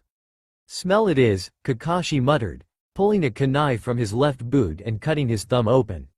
Moments later, the chagrined but familiar face of a pug looked up at him. Boss? Pakun looked around warily. Where are we? A ventilation shaft in the daimyo's palace, Kakashi replied as he tucked the kunai back into his boot. There was a moment of silence. Pakun's frown deepened. Do I want to know? Probably not. Listen, I need you to smell out the daimyo's rooms. I brought this. He pulled out a letter the daimyo had sent before the visit, and held it out before the pug's nose. Pakun gave him one more skeptical look before obediently bending his nose towards the paper and sniffing. It's not easy. Lots of smells in here, he grunted. But I think I'll manage. And you're in luck, too. Kakashi frowned. Pugs shouldn't be able to grin so maliciously. Why? You won't have to crawl backwards. Ah, lucky indeed. The dog snorted in amusement. It was the closest thing he could get to laughing with his dog vocal cords. Let's go. The ventilation shafts seemed to go on forever. Crawling through them had been boring enough when Kakashi had been alone, but now he was also treated to a particularly unglamorous view Pakun's behind. Did you know your tail looks very strange if you look at it for too long? Kakashi grunted, nose wrinkled in dismay. That was not the only bit of Pakun that looked very odd if you looked at it for too long. Or if you looked at it at all. The dog grunted back, not deeming it worthy of a reply. Are we at least getting close? Kakashi tried. The dog walked a little bit further. He could stand and walk with stretched legs, at least. Kakashi repressed the ridiculous urge to feel jealous of a tiny pug before he almost walked straight into Pakun. Why did you stop? They had reached a crossroads of sorts, one ventilation shaft leading to the right, and one straight forward and then curving to the left. Pakun had stopped in front of them, and now comfortably sat down in the middle. There was no way to tell from his body language which direction Kakashi ought to take. Because we're nearly there. But first I want you to tell me something, Pakun said gravely. When you became Hokage you promised me and the boys you'd stay out of trouble, yeah? Kakashi nodded reluctantly. So why exactly is it that you've now summoned me in a ventilation shaft in the daimyo's palace while you reek of poison and illness? Someone could have dropped a pin. Oh, of course. Pakun. The dog shook his head. No excuses. Just tell me, why are you here and not in a hospital bed? Kakashi sighed and dropped his head to avoid Pakun's gaze. Because I'm the Hokage. I'm supposed to be the strongest, but I'm not. I get poisoned at a formal dinner, he smiled wryly. That's bad enough. I can't spend the rest of the day in bed. Pakun's face softened a little. Idiot. You have nothing to prove to any of these people. Kakashi shook his head. That's not it. I know their opinion of me is way higher than I ever expected. So what, then? Who are you so eager to please? Kakashi chuckled. No one, but there's at least one person in Konoha who doesn't think I'm suitable to be Hokage. A growl. Who? I'll bite them. Me. Pakun's eyes widened. Damn it, boss, you should know better than to go endangering yourself to prove you're a good Hokage. There's a reason no one else doubts you, you idiot. Kakashi shook his head. That's enough, Pakun. Just tell me where the daimyo's chambers are. Pakun sagged forward a bit. No fair, boss. I'm not done talking with you yet. Despite his words, he pushed himself back onto his paws and took the shaft to the left. Kakashi followed him carefully. From now on, they could no longer talk to avoid detection. That suited Kakashi just fine. Things got way too personal way too fast. The shafts rapidly grew narrower, to the point where Kakashi had to lie on his belly and tiger the rest of the way. Fortunately, he didn't have to go too far before he heard a familiar voice below, the daimyo. Kakashi smiled a little, but he wasn't quite there yet. He pointed his right index finger at the steel below him and channeled pure lightning chakra into it. Once it glowed, he pushed it against the steel and then threw it. He smirked and carefully drew a circle with his finger until he could carefully lift a circle of metal out. Rudimentary ninjutsu, but effective. He could now see dark shapes below him. The room was badly lit. Perhaps they were already preparing for bed. Is why I'm saying it doesn't really matter. Miho's voice drifted upwards, and one of the dark figures climbed onto the bed. Either way, the man behaved like a pig. Miho-chan, the daimyo whined. He's a hero, no matter how he behaves. And then that one-trick pony of his. Yamato? You'd think the man was a fighter, not a circus artist. We've seen his little live botany trick often enough now, thank you. Miho-chan, I thought it was fun. You would, Miho replied, voice dripping with venom. It was unbecoming of an official visit. A bit of informality now and then doesn't hurt. The daimyo replied, and for once Kakashi found himself agreeing with the man. You know me, I'm not one for all the. The second figure gesticulated wildly. Manners. It was all drilled into me since I was a little boy, but now I am daimyo so I can choose what I want to do. When we have children, we're not having children. How often do I have to explain? Kakashi quirked an eyebrow. That was unconventional for a daimyo and his wife. The daimyo ignored her. I have always made it a point not to force that sort of thing on my children, and look how they turned out. Not as bad as they could be, I admit. Miho sounded reluctant. But regardless of that, I suppose it should be expected from a Hokage. No matter his skills, he is no noble. Nor was he raised as one. Is he even from a clan? Ah, well, Kakashi had suspected the pig in question was him, but now it was confirmed. How very flattering. Next to him, Pakun snorted softly. Ah, no, Kakashi Dono is the only child of Konoha's White Fang. Prominent family, yes, but very small. It had been a clan once, a long time ago. But the only remnants were an ancient clan crest and Kakashi himself. At least if he had been a Hyuga we might have expected something, but he's really nothing but a brutish warrior, isn't he? Miho continued. Well, I don't think that's quite how shinobi work. But essentially they are. Always fighting. I bet your Kakashi Dono could fight before he could write. Kakashi had been able to sign his name and write simple words, actually. Though admittedly his handwriting was atrocious to this day. Miho's chakra flared in agitation. Kakashi tilted his head a little. In children, that was a sign they were capable of learning to become shinobi. In adult women, but she couldn't be. For a moment he wished he had his Sharingan again. Consequences be damned, just so he could see her chakra signature. The figure he now recognized as the daimyo crossed over to the room and started massaging the other shoulders. Now, my wife. Either way they'll all be gone in a few days' time. Or maybe earlier, if what they said was true. Miho tensed. What did they say? Why, that the Hokage was attacked. What? Miho said sharply. Attacked? I thought he alright? Oh yes, he was walking through the hallways. A bit pale, perhaps and that lovely Naruto boy was there too. The daimyo said warmly. That explains it, Miho said quietly, when he came back into the room. Never mind, we should sleep, it is late. What had she seen or thought when Sai had entered the dinner room? Disappointment that her assassination attempt had gone wrong? Or, Kakashi's frown deepened and without knowing it the tight control over his chakras slipped a little. In the room below, Miho shot up like an arrow and looked directly at the small hole in the ceiling.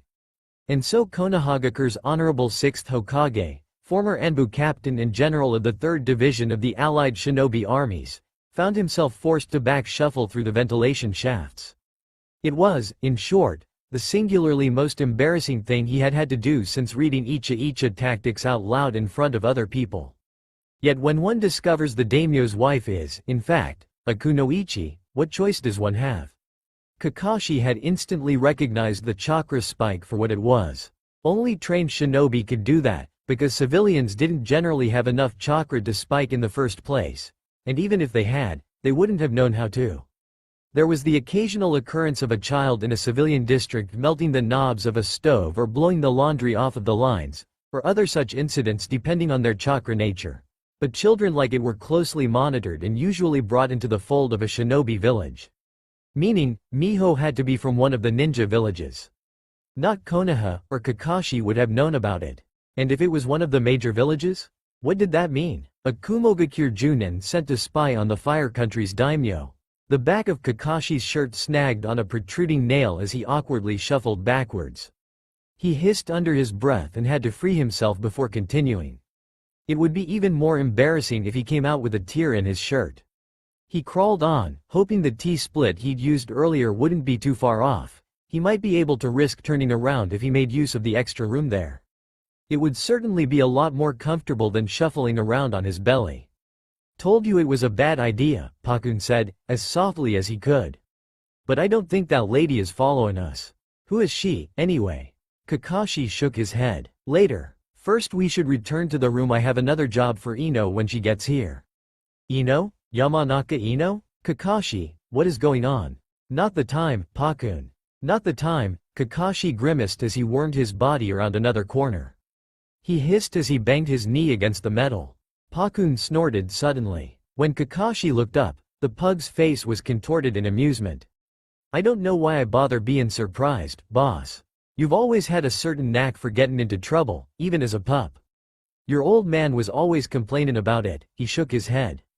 Alright, keep your secrets, then. Just remember we're pack. Means you can't leave us out when something big's going on. Just tell me when you're ready. Kakashi paused his contortions. Thanks, Pakun. Thanks. Once it became clear Miho wasn't following them, the trip through the vents went from suspenseful to uncomfortable and tiresome. By the time Kakashi reached the vent in his bathroom, he was once again covered in cold sweat. He felt out of shape. This wasn't just from sitting behind a desk for too long, he thought as he dislodged the vent and carefully lowered himself down. He landed easily on the ground and held out his arms for Pakun, who gave him a slightly affronted look, grumbled about not being a puppy who needed coddling, but then belied his words and leapt into Kakashi's arms anyway. Kakashi put Pakun on the tiles below just as the bathroom door opened. Kakashi-sensei. It's Kakashi-sensei, he's back. Choji exclaimed, one finger pointing at Kakashi. You lot noticed that, did you? Kakashi said, completely unnecessarily. Kakashi-sensei, are you alright? Choji stepped forward with a furrowed brow, grabbing Kakashi's upper arms with his massive hands. Choji was as tall as Kakashi was now, and it probably wouldn't be long before he'd be taller. I'm fine, Choji, Kakashi sighed. You can let go of me, I'm not going to topple over, though to be fair, he wasn't feeling quite himself either. But the seal would hold. For now, anyway. Oh right, Choji released him. Sorry, it's just that we were all worried. We thought the assassin was back, that he'd gotten to you. And the window was wide open. Behind him, other members of the team started to pour into the quest quarters. Like Choji, they were all looking rather harried and pale. Oh, great. Now Kakashi felt guilty. So, I may have taken a walk around the block. Are you insane? Kakashi-senpai, Tenzo cried out. We were looking everywhere for you. We couldn't even sense your chakra. Right, because Kakashi had been repressing it to keep Miho from detecting him. Well, he hadn't been much of a team player today, had he? He pinched the bridge of his nose. Sakura burst into the room and pushed past the others, a furious expression on her face. Idiot sensei, she said, bumping one of her fists against Kakashi's shoulder. While bumping a bump from Sakura was like a punch from anyone else. We were worried sick, sensei. She continued, where were you? Her hands began to glow green as she hovered them over the seal, her chakra pulling carefully at it to check its strength. To Kakashi's surprise, Naruto appeared at the doorway next. There was an uncharacteristic expression on his face, a slight frown and distant eyes. Naruto? What are you doing here? I overheard a message, but I don't understand anything, Naruto said. with the most confused expression Kakashi had seen on him since he'd tried to explain the concept of Rasen Shuriken. Kakashi-sensei got poisoned but then escaped the room on purpose? Pakun is here? The daimyo did something. Would someone just tell me what's going on? And why didn't anyone send me a message? Kakashi-sensei over here did get poisoned, and badly too. And then he thought it would be a good idea to act on his own and ignore all of the people who were worried about him. Sakura said, leveling Kakashi with a glare. Ouch. Okay, that was fair, but painful. Kakashi absently rubbed the back of his neck. If it's any consolation, I did make an important discovery, he said. And you were crawling through the ventilation shafts for what reason, exactly? Tenzo added, arms crossed and a hurt expression on his face. That's what I want to know, Pakun rumbled. Kakashi looked from one to the other and sighed a little. So much for my reputation. Ah, we're still standing in the bathroom. Could we move to the bedroom? It's a bit cramped in here with all these people, he managed. There was a brief pause. Right, Genma ran a hand over the back of his head. Perhaps you'd better sit back down, anyway. Kakashi managed to refrain from rolling his eyes. I realize I shouldn't have gone out without telling anyone, he sighed. Damn right, Sakura muttered, but I can't say that I regret it either. I may well have found an important clue. I discovered Mihoheim as a shinobi. That got their attention, at least. Mihoheim? Genma echoed. But she's supposed to be a civilian. Kakashi nodded. That's what I thought. Until I felt her chakra spike and she suddenly looked straight at my hiding place. He ran a hand through his hair. He reluctantly sat back down on the bed. Someone had put clean sheets on.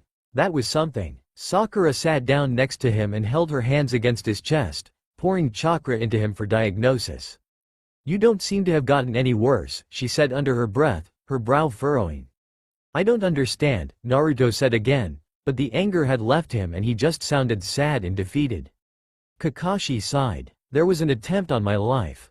Right now, the most likely suspect is someone who is impossible. Problem is, if we accuse the daimyo of anything we might have a civil war on our hands. We need to be diplomatic. Why did you send for Ino rather than me? Naruto said. Kakashi looked up at his former student and felt a pang at seeing the hurt in those eyes. He glanced over at Sakura, who looked much the same. The other people in the room looked vaguely uncomfortable to be witness to such a personal conversation, and frankly Kakashi could have done without the audience himself. He nodded at Yamato, who took the cue to wave the others out of the room. Come on, guys, we know as much as Kakashi-senpai now. Let's leave the three of them and do some investigations of our own, shall we? He said. Kakashi gave him a grateful nod. When all of the others had left, he looked at his students. It's nothing personal, you had to understand that. You know I'd trust you both with my life 1,000 times over. And I have, repeatedly, in the past, he managed a smile. So trust me too, okay? But it's like you don't trust us, Sakura argued weakly. By doing all of those things on your own when you should be asking for help. When you're hurt and sick, she shook her head. And I know Naruto is not the most diplomatic of people, but he does want to know when you're in trouble. Naruto nodded fervently. Yeah, and hey, I can be diplomatic if I want to. Sakura smiled a little. I guess what I'm saying is, we care about you, but that also means we need you to trust us to help. Kakashi hung his head. They were right, of course. But even so, I wanted to do something. He admitted, then looked away. That was enough of that. Tonight was not the time to start opening up his heart. It was better if he didn't. But I'll remember it, thank you. Just try not to worry too much about your old sensei, okay? He smiled sheepishly. Naruto snorted. Like that's even possible, Kakashi-sensei. You're like the biggest trouble magnet in the world. If anything can go wrong, it will, when you're involved. We'll always worry about you, even when you're 100 years old. Kakashi's face fell. Ah, how come it sounds like you're the adult all of a sudden? Naruto puffed out his chest. Hey, I'm 19. I am an adult. In theory, sure. Sakura smirked. But in practice, what's that supposed to mean? Kakashi snorted in amusement at their antics. His stomach still felt uncomfortable, and his aching muscles clearly remembered the agony of earlier that evening. Yet somehow, he couldn't help but feel content, no matter what tomorrow might bring. Kakashi didn't wake up until the early afternoon that next day, much to his chagrin. Surprisingly, the bedroom was empty for once. He gave an approving hum and stretched his body languidly. Huh, it was like he hadn't been poisoned at all. He felt just fine. He lifted up his shirt and looked at the seal. It was pulsing a faint green, giving a sickly look to his pale skin, but it was clearly still doing its job. Good. The more time he could get, the better. He took his time to get dressed and eagerly made use of his new privacy by wandering around the room barefaced in search of clean clothes. He found a set of spares on one of the chairs, left there by one of his subordinates. He felt a spark of annoyance at being treated like a child, or worse, a patient, but on the other hand he realized there was a great deal of warmth behind the gesture. No matter how good a Hokage he would prove to be, he could be sure of one thing: his subordinates did love him, in their own way. His lips curled up into a smile. He'd never expected that, not in a million years. Some good had come of his existence, after all. After a moment's contemplation of how to spend the day, he decided to go out in search of breakfast. He opened the door and was almost thrown over when 3 bodies immediately tumbled in with it. Naruto yelped loudly as he fell into the room, and Genma grunted when the younger boy landed on top of him. Sakura at least had the sense to look bashful when she spotted Kakashi's disapproving look. "The 3 of you were sitting outside of my room all night, weren't you?" he said calmly. Now this was just taking things too far, though his stomach was insisting on flopping around like a child who'd just been told it was his birthday. "And let me guess, there were others stationed at the windows too, weren't there?" As if on cue, one of the windows slid open and Yugo's head popped into the room. "We figured there might be a second attempt, Kakashi-senpai," she said curtly. "So we kept guard." Another window opened and Yamato hopped up into the window sill, scratching the back of his head. "We thought if they would try to attack you, we'd be there to capture them. We also have Sai posted at the daimyo's room to keep an eye out on Mihoheim." Yes, good thinking. Kakashi scratched at his chin. "Very good. Except, of course, if my would-be assassin entered through the ceiling," he pointed at it. "Or alternatively, through the vents that I used earlier. Or maybe they were in the room all along. Or maybe, the glass of water on my nightstand was also poisoned." Yamato paled a little. Naruto glanced suspiciously at the glass in question. "Moral of the story," Kakashi continued. "If they'd wanted me dead in the middle of the night, I doubt you guys would have stopped them.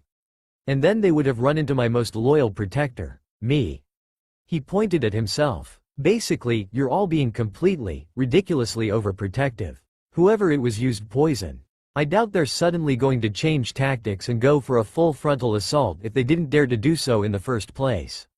"But you're weakened. Perhaps they thought they could risk it now," Genma argued. The senbon in his mouth flicked up and down impatiently. "I'm not that weak," Kakashi argued, frowning a little and letting his tight rein over his chakra loosen so they would be able to sense it. His chakra capacities were a lot bigger now that they were no longer feeding a starving Sharingan 24/7. Genma swallowed visibly. "I didn't mean to imply that you are," he said. "You know I wasn't. But you're not quite yourself either. We thought it'd be best." "We all did," Tenzo agreed. Kakashi sighed and looked around, inspecting each of his overly loyal subordinates in turn. His lieutenants, his subordinates and his students. And each and every one of them was infuriatingly stubborn. He shook his head and squashed down a rush of affection. "Where is Choji, anyway?" "With Ino," Yugo said. "She arrived about an hour ago. They're in the kitchens, where Choji saw the poisoner." Kakashi nodded. That made sense. It was good to know Ino was already here. Hopefully she would be able to unravel a mystery or two. And also, oh dear. He grimaced and went back into the room, turning left towards the bathroom and pulling his mask down just in time to vomit. Oh, wonderful. He hadn't even felt that one coming. Someone placed small hands on his back and Sakura's calming chakra flooded into him. "I'm sorry, I should have warned you," she said. "The seal may stop the poison from killing you, but your brain is still aware the poison is there. Vomiting is the body's natural response to ingesting poison. You probably won't be able to keep normal food down in the upcoming days." A glass of water was pressed into his hands and he took a few sips. "Thanks, I'm okay now." Though when he really thought about it, it was disconcerting that he hadn't sensed Naruto, Sakura and Genma in front of his door, or any of the others near the windows. Somehow, he'd lowered his guard without realizing it. Damn. He wiped his mouth with one hand, pulled his mask back up and straightened. Naruto was looking at him with a pale face and scared expression, so Kakashi forced a smile. It's okay. I'm okay, I promise. Just dry food and liquids for me for a while. Does it hurt? Naruto asked. Throwing up? Surely you know. The poison. Does it hurt? There was a determined look in his eyes that Kakashi recognized all too well. That righteous anger Naruto seemed to have patented over the years. Anytime soon now, he'd be throwing a big and undoubtedly moving speech. Kakashi sighed. Not anymore, no. But there's no point in talking about it right now. If anything, we need to continue our investigations while giving off the impression that nothing's happened. Unfortunately, the daimyo is aware of what happened now, which I assume will mean his whole court will know by now, he grimaced. So the ball this afternoon will be interesting, to say the least, he finished. He could already picture the curious glances. Did he look a bit pale? Was that sweat on his brow? Wouldn't it be so exciting if he collapsed mid-dance? Etc., etc. Groan. Court gossip was one thing he'd hoped to never be a part of. Well, another discomfort that came with the job. Suddenly, Sakura giggled. Naruto and Kakashi gave her surprised looks and the tension in the room slowly dissipated. What is it? Oh, I just realized. Kakashi-sensei at a ball. Kakashi-sensei, dancing, she laughed again, and this time Naruto joined in with a terribly sadistic chuckle of his own. Genma grinned as well. I'm not sure you'll know how, he added. Oh, yes, thanks. Kakashi crossed his arms. Just remind me of my impending doom. And all the ladies will want to dance with you, Yugo said. I've been told court ladies find shinobi very interesting. Exotic, more like. But then given the men they were forced to deal with, it wasn't so very surprising. Kakashi didn't think the ladies in question would be particularly interesting, though. Well, I hope they won't mind losing a few toes if they do, he said dryly, to the amusement of the others. Though it can't be that hard, given that most of them are middle-aged and out of shape. Ma, Yugo, I don't suppose you have a few tricks you could show me? One perfectly manicured purple eyebrow rose. Because I'm a woman, senpai? She said dryly. Sakura gave him a matching skeptical look. Oh dear, tactical error. Well, I meant. I'm an Anbu officer, senpai. The only dance I know is the dance of swords. He rubbed the back of his head. Right, sorry. She smiled, her eyes crinkling at the corners. Actually, I think Yamato-senpai knows a few tricks. Genma snorted. Yamato? The man in question stuck his head around the corner. Did you call for me? Kakashi widened his eyes. Ah, the man of the hour. He walked towards Yamato and grabbed him by the arm. Please teach me how to dance. The astonished expression on Yamato's face was one Kakashi knew he would treasure for some time to come. As it turned out, Tenzo had known how to dance. An undercover mission a few years ago had required him to pose as the last scion of an ancient noble house, and dancing had been one of the required skills. Learning together was awkward to say the least. Kakashi wasn't used to moving around in dress robes and kept trying to loosen them around his legs. In turn, Tenzo kept slapping Kakashi's hands away from his clothes, creating a rather comical image. Apparently dancing at court was a fairly new tradition. Back in the days traditional dancers would be hired to do the bugaku, a slow and ritualistic dance performed on a stage. The new tradition of making all the lords and ladies dance had come from the West, and had been welcomed with a great deal of enthusiasm. Kakashi could only curse the Westerners for inconveniencing him. As Kakashi had expected, the dance itself was not particularly difficult.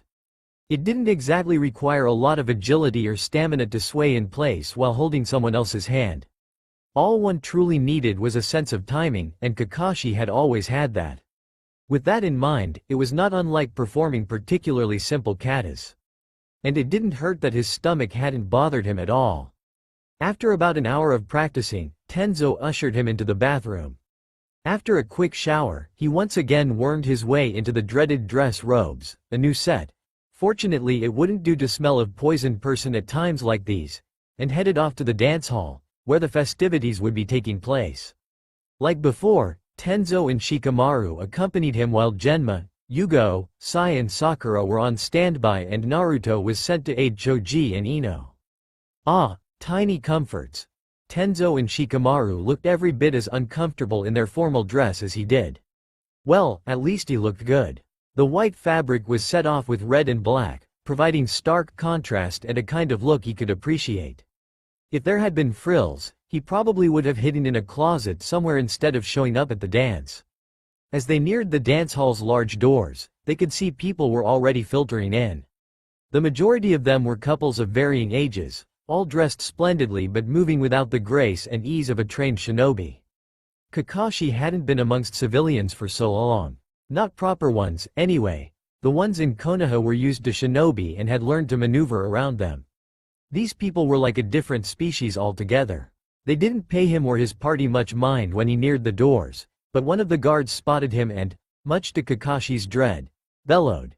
His Grace the 6th Hokage of Konohagakure, Hitaki Kakashi, and his retinue. Oh, dear lord, so much for not standing out. It was as if someone had lit a candle in a dark room filled with mosquitoes, and Kakashi was the candle. The mosquitoes were currently exclaiming loudly or studying him intently, or worse, rushing towards him with outstretched hands. Within moments the trio was surrounded by strangers who wanted to greet him. He had to shake so many sweaty, shaky hands he was worried his hand might fall off, if he didn't die of infection before that. Some people seemed slightly intimidated and stayed behind their more enthusiastic companions, but the majority of people were simply irritatingly curious. Please, why don't we all go into the hall first? Kakashi managed, smiling as charmingly as he could. That way we can all have some breathing room. Or not. As they shuffled into the ballroom, Kakashi found it was already completely crowded. It was a beautiful room, certainly, but perhaps not quite equipped for such huge numbers. At the end of the room was a slight stage, where Mihohime and the daimyo were already sitting. Well, first things first. Come on, he said, and Shikamaru and Tenzo followed him like silent shadows. They didn't have to try very hard to make it to the podium, at least. Word had spread of who they were, and people quickly made way when they approached. It seemed the nobility was aware that Kakashi and his retinue were capable of killing them with their little pinkies. Not that it stopped them from gasping and staring at them as though they were zoo animals. Troublesome, Shikamaru muttered, and the other two men nodded in agreement. Ah, Kakashi-sama, feeling better, I see? The daimyo stood up and stepped off of the podium to greet Kakashi, as a fellow head of state should. The two men exchanged a slight bow and Kakashi followed daimyo up the stage, where he took place next to the daimyo. Yamato and Shikamaru were invited as well, and they gratefully sat down. It was nice not to be in the crowd anymore. It was very easy for someone to hide amongst that many people. Then again, Kakashi looked at Miho. She looked absolutely stunning, and was also doing her absolute best not to look him in the eye. She definitely knew it had been him, then. The room calmed down as the novelty wore off, and soon only the chatter of old friends and acquaintances meeting up could be heard. The daimyo looked mighty pleased with himself, and kept squeezing his wife's hand. She bore it with grace, occasionally smiling at her husband with what seemed like genuine affection. A good actress? Or was there something else going on? Kakashi turned back to inspect the room, looking at each of the people in it one by one to ascertain the threat level. There didn't appear to be any. He slowly formulated a plan. After what felt like an hour but was probably closer to 20 minutes, the daimyo stood up and briefly thanked his friends for coming over to celebrate his marriage.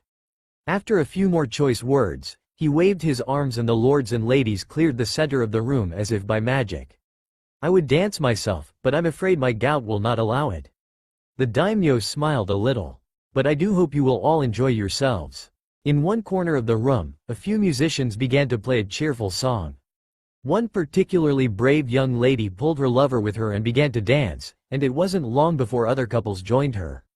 Kakashi smiled. Time to execute the plan. He stood up and extended a hand to Miho. My lady, would you allow me this dance? He glanced over at the daimyo, who clapped his hands in apparent delight. Next to the daimyo, Tenzo was giving him murderous looks, but Kakashi only smiled at him. Keep your friends close, but your enemies closer. To her credit, Miho didn't give anything away.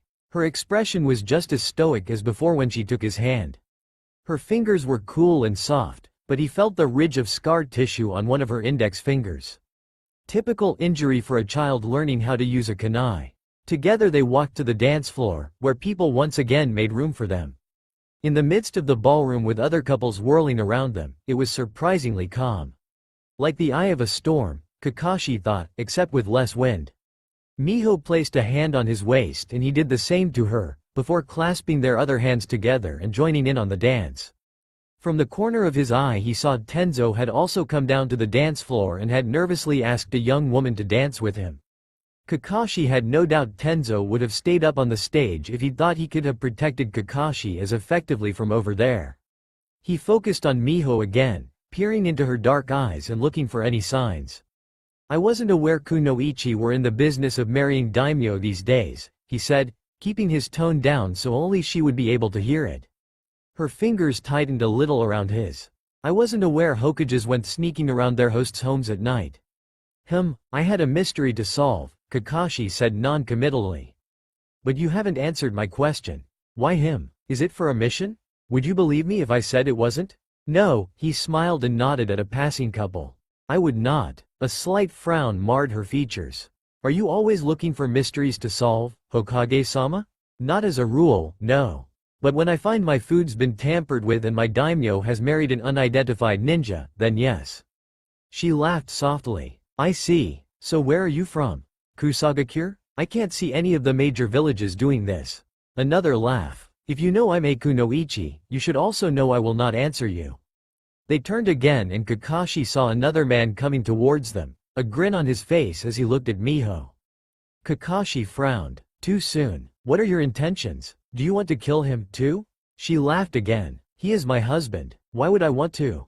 And who says I want you dead?" "My lady," the grinning man said. "Could I have the next dance?" His eyes flicked over to Kakashi, who merely raised an eyebrow. Supposedly the man felt good about himself, stealing a dancing partner off of the Hokage. To Kakashi's annoyance, Miho nodded. "Of course, Katsuo-san." "Kakashi-sama," she placed her mouth next to his ear for a moment. "I do like you, whether you believe it or not. So I have a piece of advice. Watch your back, Hokage-sama." With those puzzling words, she stepped back with a smile and let herself be swept away by her admirer. Kakashi stood and watched her go with a slight frown. Watch your back, huh? Whoever she was, she certainly knew more about what was going on.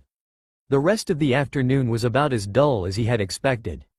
A gaggle of giggling young girls had come up to him and bravely asked him to dance, and so he had been obliged to dance with one after another for several hours on end, until he'd finally managed to escape by substituting himself for a clone. He signaled Yugo to let her know what was going on, and she nodded once in understanding. Kakashi left the ballroom and leaned against the wall for a moment. He let out a deep sigh. His skin was clammy again and he felt nauseous. Not again. Of all the effects the seal couldn't block, it just had to be nausea. He looked up. Quick footsteps to his left, but very soft ones. Too soft for a civilian. Thanking his sensitive hearing, Kakashi pushed himself off of the wall and out of reach just in time to avoid the scythe that embedded itself there. A figure dressed in dark robes gave up on the scythe instantly and rammed a fist in Kakashi's direction. He blocked it with his forearms, then grabbed hold of the fist to pull the man out of balance and into reach. He brought up his knee to ram the man's stomach, but the man twisted out of reach and threw a kunai at Kakashi. He ducked underneath it and slammed his hand into the ground, unleashing a simple earth ninjutsu that made the tiles underneath their feet shoot up at his attacker. The man grunted when one hit him in the shoulder, then back-flipped out of reach and raced through a number of seals. He didn't get to finish his seals, apparently, because another tile hit him and no jutsu was activated. Still, Kakashi felt chakras shudder through the air and instantly brought his hands up to block the genjutsu he suspected had been unleashed. Nothing changed. The man sat before him on one knee, panting slightly from the exertion. His eyes were covered by a burlap hood and a black face mask obscured the rest of his features. There were no other identifying markers. The man shifted slightly and Kakashi prepared himself for the next attack. It came at immense speed. Without the Sharingan, Kakashi was only just able to retaliate in time to avoid being skewered, and they went rolling onto the floor. All finesse went out of the window after that. There was no room or time for hand seals, and if Kakashi used Chidori from this close-up he could undoubtedly kill his attacker, but he'd also destroy any chance of finding out why this man was attacking him in the first place. So, punching and kicking it was. Closer inspection of the man's face revealed thick black goggles obscuring his eyes from view. Kakashi clawed at his mask in an attempt to pull it down, but had to give it up when the man punched him in the jaw. He managed to land a few blows of his own, but it was difficult to put any real power into it from this close by. Something glinted and he saw the knife in the man's left hand. "Oh no you don't." Kakashi grabbed the knife hand by the wrist and neatly turned them over so he was sitting on top of his attacker. Moving quickly, he pulled the man's mask and goggles off. And froze. A familiar, badly scarred face with mismatched eyes stared back at him, practically snarling. "No," Kakashi said. "You can't be." Obito snarled and made use of the confusion to gut-punch Kakashi. Something twisted in his stomach and Kakashi had just enough time to think, "the seal," before his vision started to dim at the edges. There was a shout around the corner. "You go." Obito's face seemed to blur and turn stark white, with strange red markings moving over the white like writhing snakes. The pattern seemed oddly familiar, but before Kakashi could give it any further thought, the man who looked like Obito disappeared into thin air. The transformation technique? Had someone actually had the guts to transform into Obito? Kakashi balled his fists and growled in frustration. It had almost worked, too. He'd frozen up like a newly minted genin. Uchiha Obito hadn't returned from the dead to kill him. Kakashi was absolutely sure of that. Was he? He laid his head back on the hard tiles, wheezing as he caught his breath. He was still alive, and someone out there was getting increasingly desperate to see him dead. Sakura's hands glowed brightly in the dark hallway. Her face was pinched and pale. "So, not great, huh?" Kakashi said. He'd finally regained his breath, but his body seemed to be aching all over. He was half sitting, half leaning against the wall, a few members of his squad around him. They smelled of anxiety. Sakura in particular, but Sai and Genma, who were also there, weren't much better. "The seal is no longer stable, Kakashi-sensei. Even if I were to place a new one over it, it wouldn't make that much of a difference," Sakura said quietly. "There isn't much time left before the poison eats through it altogether." Kakashi was quiet for a moment as he considered his own mortality. "Well, I kind of hoped I wouldn't be the shortest reigning Hokage ever." "That's kinda lame, isn't it?" He managed a chuckle. Sakura glared at him. "I haven't given up yet. We will find an antidote, and we will find out who did this." Ah, the folly of youth. Well, Kakashi supposed he should set a good example. He sighed. "Of course, Sakura. I'm not giving up on anything. Besides, he'd promised Obito." "Good." Sakura's eyes blazed. "How are you feeling?" Genma carefully placed a hand on his shoulder. "Good to move?" "Yep," Kakashi grunted as he got up. "I'm fine. We've got time." "So, Mystery Man realized he had not killed you and thus came after you in person," Sai said. "We cannot leave you out of our sight anymore." Kakashi rolled his eyes. "I'm not entirely helpless. My chakra is unaffected. The only reason he downed me is because..." He frowned. "Well, let's say he outsmarted me. And that's a feeling I'm not used to." He scratched the back of his head. The other exchanged a look. "How did he outsmart you, anyway?" Sakura asked. "It's not like you." Kakashi shifted uneasily as they all looked at him.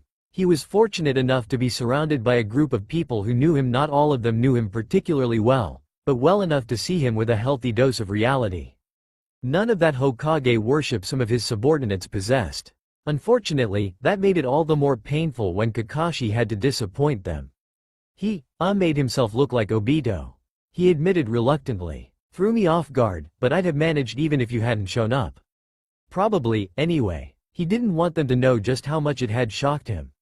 All of which was completely irrelevant right now. What was more relevant? "We're going to need a plan," Kakashi said. "Otherwise it'll just be a wild goose chase. We can't fight our way out of this one without knowing who we're supposed to fight." He thought of Shikamaru as he said it. Even though Shikamaru was only 19, he was a master strategist and had gained something of a reputation in the field. If his involvement in the war had been greater, Kakashi was pretty sure the kid would have gained a nickname by now. "A trap?" Sai offered. Kakashi nodded. "Let's go back to my chambers, first. Someone alert the others. Tell Yamato and Shikamaru to stick with my clone a bit longer, they're still walking around. Dancing even, if they're particularly unfortunate," he chuckled dryly. "I did see a few young ladies eye Shikamaru. Tamari will be displeased." Naruto found Ino and Choji in Kakashi's chambers. Choji was lying on the bed with his hands folded over his chest. His eyes were closed and Ino had her hand over his forehead. Probably scanning his brain, Naruto thought, or whatever it was Ino did. "Oi, Ino. Choji," he said. Ino jerked away from Choji's body and almost fell over. "Ah, Naruto. You shouldn't sneak up on me like that. Look what you've done." I was just about to reach Choji's memories of what happened. Sorry," Naruto said, not feeling particularly regretful. Anyway, Kakashi-sensei sent me to help you guys while he's off dancing, so here I am." Choji sat up. He looked a bit groggy and rubbed his eyes. "No offense, Naruto, but I'm not sure how you can help. This is Ino's area of expertise." Naruto scowled. "I'm sure I can do something. I want to do something. I hate sitting still." Ino sighed. "No surprise there. Just sit there, in the corner of the room. I'll try to describe what I'm seeing. Choji, lie back down." She pushed her teammate's head back onto the bed. Naruto grumbled a little and went to sit in the chair next to the bed. He wasn't made for sitting still. He wanted to be out there, beating up the bad guy. Would be a hell of a lot easier if we knew who the bad guy was, he thought. Guess it's not always so cut and dry, huh? He mumbled. It had almost made him miss Akatsuki. Simple and straightforward, just single out the guy in the black cloud-patterned cloak, beat him up and try not to die in the process. Not shady figures poisoning Kakashi-sensei like a coward. "So, what are you seeing?" He grabbed the seat of the chair and leaned forward curiously. "Can't you broadcast it to me somehow?" Ino snorted. "Like that would change anything." "No, maybe I could but I won't. You'll just have to listen." "Ah, got it." Choji frowned a little. "You're in the kitchens, preparing to take your food to the dining guests. There's something that makes you turn around and then," Ino frowned a little. "A figure. His face is white." No, it's a face. It changed, somehow, but I couldn't quite see what it looked like first. Now it looks like Uchiha Obito." "Wait, what?" Naruto jumped up. "Like Obito? That's impossible." Ino took her hand away from Choji's forehead. "They really didn't tell you anything, did they?" She sighed. "Seems unlikely Obito'd have anything to do with it. He's dead as a doornail," Kurama rumbled. Yeah, Naruto agreed with his Biju. "He's dead. He's been dead for 2 years. Why would you think it's him?" Choji slowly sat up and exchanged a hesitant look with Ino. "Naruto, are you really sure that he's dead?" Naruto nodded. "I'm sure." Obito's skin cracking up and falling apart, his body giving away like paper mache. It must have been excruciating, but Obito hadn't shown any sign of pain. His body fell apart. There was nothing left of him. But even if he was somehow still alive, there's no way he'd want to hurt Kakashi-sensei. "I'm absolutely sure of that." Naruto hadn't forgotten Obito's last words to him either, and knew he never would. He wasn't sure what exactly had happened after that, just that it somehow involved Obito's chakra and Kakashi suddenly having both of Obito's eyes. Kakashi-sensei had never told them what had happened, but Naruto was sure there had been more to it than Sasuke, Sakura or he could guess. All Naruto did know was that you wouldn't go and give someone your super-powered eyes if you wanted them dead. Ino sighed. That's what Kakashi-sensei seemed to think, too. So, alternatively, I guess it could be someone pretending to be Obito. Though why he would do that is another question altogether. She stood up from the bed and smoothed her skirt down. "Either way, we should go and report to Kakashi-sensei and the others." Naruto squinted at them. "So we're just going to sit around and not do anything? For all we know this guy is running around in the castle. We gotta do something." He crossed his fingers together and gathered his chakra. Taiju Kage Bunshin no Jutsu. Nothing happened. Naruto spluttered indignantly. "Think for once, would ya?" Kurama grumbled. "So he was responsible for killing off Naruto's clones? What the hell did you do that for?" "I was going to." "Don't look at me like that. I'm talking to Kurama. I was going to find the bad guy." "It's not that simple. Whoever this wannabe killer is, they're clever. Cleverer than you, at any rate. If he's trying to kill with poison, how likely do you think it is he's walking around with a sign around his neck that says, 'I'm trying to kill the Hokage'? Huh? You're not familiar with this kind of situation, Naruto. And what, you're some kind of super detective?" Ino and Choji exchanged a look. Naruto ignored it. "No, but unlike you I think before I act. Most of the time, anyway." Kurama chuckled. Naruto scowled. "Let's just go and find the others, okay?" He paced towards the door and opened it. There was a thud and a groan from the other side. As Naruto pushed the door open further, he saw Sai sitting on the ground fingering his nose. Oh sorry, Sai, Naruto said sheepishly, and extended a hand to help his friend up. He looked up to see Kakashi-sensei, Sakura, Genma and the purple-haired woman, Yuhi? Yurei? Yuga something? Were there as well, and he grinned. I was just about to go looking for you. Now you no longer have to, Kakashi drawled, and pushed past Naruto and into the room. Situations change. Miho knows more than she's letting on, but I don't think she's guilty. Other than that, we've got some maniac running around the palace pretending to be Obito. He pointed at Ino. What did you see in Choji's memories? Ino stammered, slightly overwhelmed by the sudden entrance. Like you said, someone who looked like Uchiha Obito. But something else underneath, right? Kakashi fired off another question. Something white and red. Now what does that remind you of?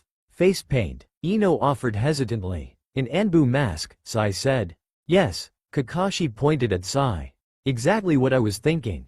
Naruto's mind was racing. Hang on, so it's not Obito, right?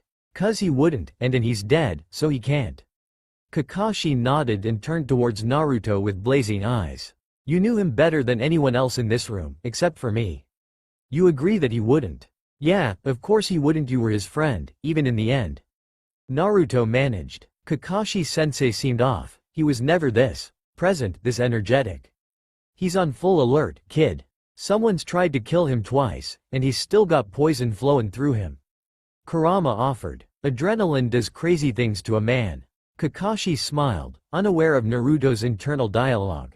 Thank you. Someone who believes me. Though the idea of it being an Anbu mask is disturbing to say the least, he ran his hands through his hair, making it stick up even more and giving him a crazed appearance.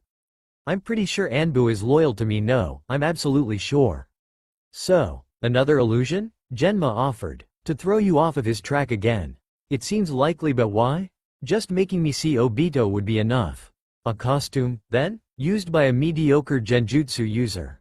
Naruto looked from one to the other, feeling like he was watching a tennis match. Could be to place blame on the Anbu and divert the attention from whoever the hell he actually is. But the key to all of this is Miho, I'm sure. She told me I should watch my back, so she knows something. I need to figure out who she really is. Kakashi-sensei moved towards the door, but Sakura grabbed his arm to stop him. You shouldn't. You're ill, and I need to examine you further. Let someone else go in your stead. Kakashi-sensei looked like he wanted to argue, but then sighed. His shoulders drooped and his earlier energy seemed to seep out of him. Okay, then someone else has to go. Someone she hasn't met yet, someone who is good with people. Kakashi-sensei turned around and looked at Naruto. He tilted his head a little. Yeah, of course. I'll go, Naruto said immediately, getting up. Who is Miho? A few minutes later, a red-haired young man walked through the doors of the ballroom, his blue eyes flitting from left to right. He fingered his dress clothes, as though he wasn't quite used to wearing them. A young woman came up to him and battered her eyes. Hello, would you like to dance, Mr. Minato? And sorry, but I really have to see someone else. The young man pointed at the crowds, where the daimyo's beautiful wife was spinning elegant circles. A man was leading the dance, but he seemed to disappear next to Miho's stunning figure. Minato gave the girl an apologetic smile and made his way over to the dance floor. The real trouble, Naruto thought underneath his new red henge haircut, was that he had no idea of how to dance. Nor indeed of whether approaching this Miho lady in the middle of the ball was a good idea. But then that's why they'd come up with this particular ruse, wasn't it? He wouldn't actually have to dance, fortunately. Kakashi-sensei had said that getting Miho alone would be nigh impossible, so they'd come up with a different tactic. The idea was really rather simple, but Naruto wasn't really sure why he had to do it. Miho-san? He said awkwardly, stepping closer to the dancing couple. She wasn't dancing with her husband, shouldn't she? Weird lady, but wow, pretty. Old, of course, Naruto added when he pictured Hinata's hurt expression. But pretty. Miho's eyes met his. Her face was utterly impassive, a pale mask with red markings, her eyes dark pools that gave away nothing. Naruto gulped. Well, here goes nothing. He rushed towards the couple with a burst of chakra, grabbing Miho around the waist and slinging her over his shoulder. People screamed all around him, but he ignored them and ran towards the exit. He yelped as something sharp and cold was stabbed into the back of his thigh. She stabbed you. I'm on it, keep running. Kurama roared. Naruto gritted his teeth and limped on as fast as he could. He could feel blood trickling past his thigh, followed by the familiar feeling of muscle knitting back together. He shifted his hold on Miho so he could face her better. She cried out and aimed a knife at his chest. He barely caught it with one hand and twisted her wrist in the process. Something snapped and Miho cried out again. Naruto mentally apologized to her. "Fixed your leg. Get outta here." Naruto nodded. In front of him were two civilian guards aiming their spears at him. Naruto leaned forward and out on some real speed, flashing past them before they even saw him coming. Then he disappeared altogether. Miho's eyes fluttered open slowly. Kakashi crossed his arms over his chest. They were in a dark room. It wasn't large, but large enough that the people standing behind him would not be visible to Miho. "Sorry about the rough kidnapping," he drawled when he saw awareness return to her eyes. "But I wanted to talk to you properly, and couldn't really think of another way to do it." "Ever heard of asking politely?" Miho muttered. Her voice sounded rough. "What do you want?" "You know what I want. Information." Miho chuckled. "I don't think my husband will appreciate his wife being kidnapped by the Hokage. Good thing he'll never find out, then." Kakashi raised his eyebrows a little. After all, if his wife were to tell him that, I'd have no choice but to reveal the unfortunate truth. That his wife is actually an undercover kunoichi who has been spying on him for as long as they've been married. The poor daimyo would be heartbroken, and the traitorous wife would be executed. He smiled. "As you can see, I'm not really worried about what you might tell him." Miho's smile faded. "You have no idea what you've gotten yourself into." "Then tell me." Kakashi leaned back, forcing his body to relax. The pain was constant now, though not near the levels it had been before. He could still suppress it. Miho shook her head. "I would, but I can't. Like I said, watch your back." "Why can't you? Is someone threatening you?" Miho chuckled. "Something like that. Where are you from? Iwa?" Miho's lips curled up but she didn't say anything. Kakashi tilted his head and sighed. "Alright, well, I'd just like to remind you we have a Yamanaka here. If you really are a kunoichi, you know what that means. And there's always good old-fashioned torture. If I tell you, I die. You need me alive so you won't torture me to death. And as long as I live, it beats the alternative of what happens when I speak." Miho rattled off. Her breathing was uneven. She was scared, then, but more scared of whatever mysterious force was behind all of this. "And don't bother with your Yamanaka, it won't be any help." She snarled. "Well, we'll decide that." Kakashi beckoned over his shoulder, and Ino appeared at his side. "Go ahead, Ino." Ino nodded and placed her hand on Miho's head. Miho didn't protest. Kakashi frowned and waited. Ino's chakra flowed into Miho. A few minutes went by unacknowledged until Ino resurfaced.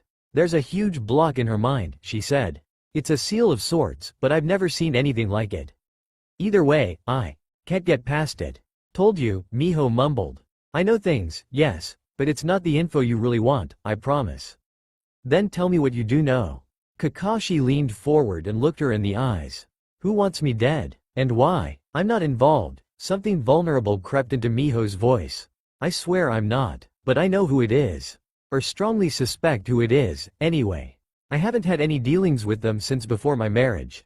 She met his eyes. "I know it's hard to believe, but I really am here as the daimyo's wife.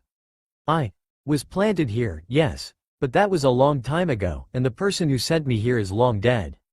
I am here of my own volition now. It has nothing to do with you. Why were you surprised when I returned to the room, after I was poisoned?" "Because I knew it wasn't you. I'm a decent sensor, I can recognize your chakra. It was one of your goons, who's hiding in the shadows right now.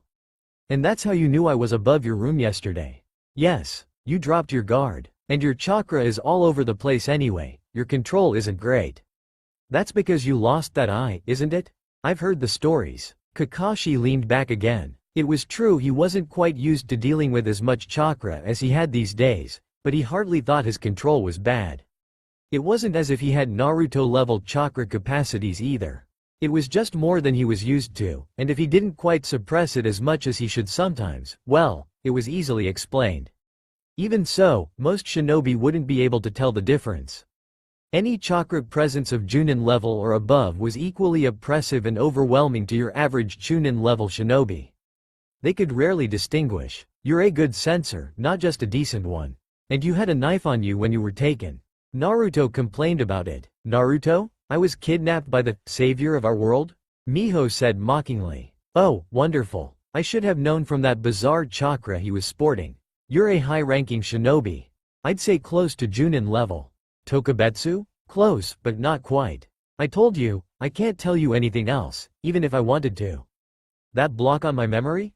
It's not just there to look pretty.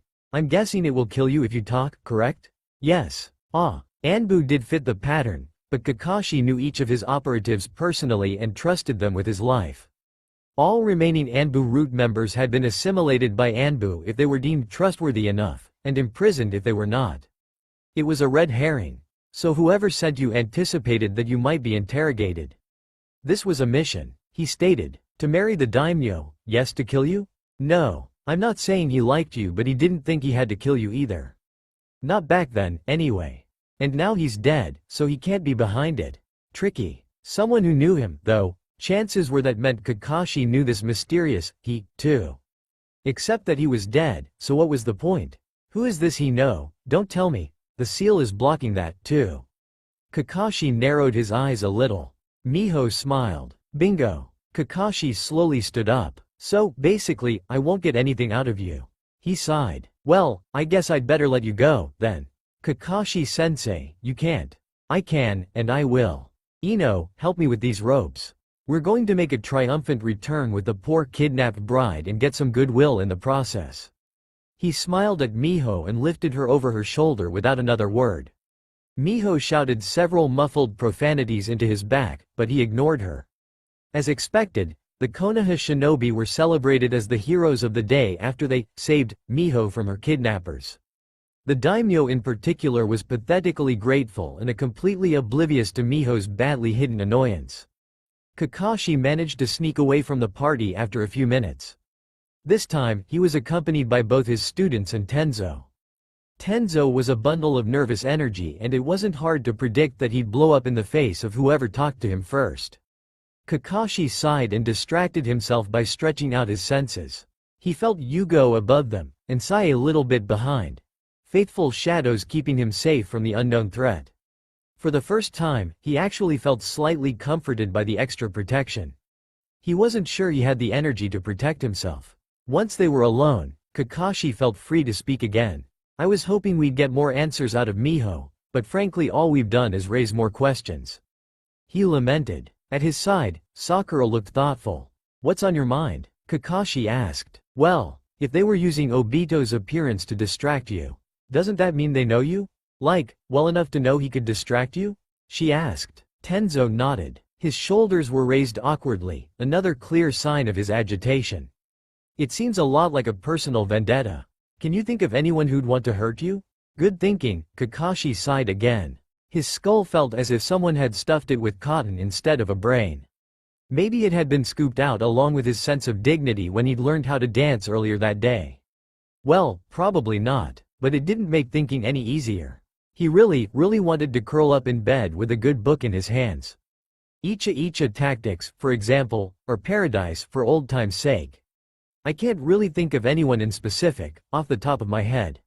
I have plenty of enemies, but none with abilities like the ones we've seen so far. I can't imagine any of the major villages going after you. You're on good terms with all the cages, even Asama. Tenzo contributed, and the minor villages wouldn't dare.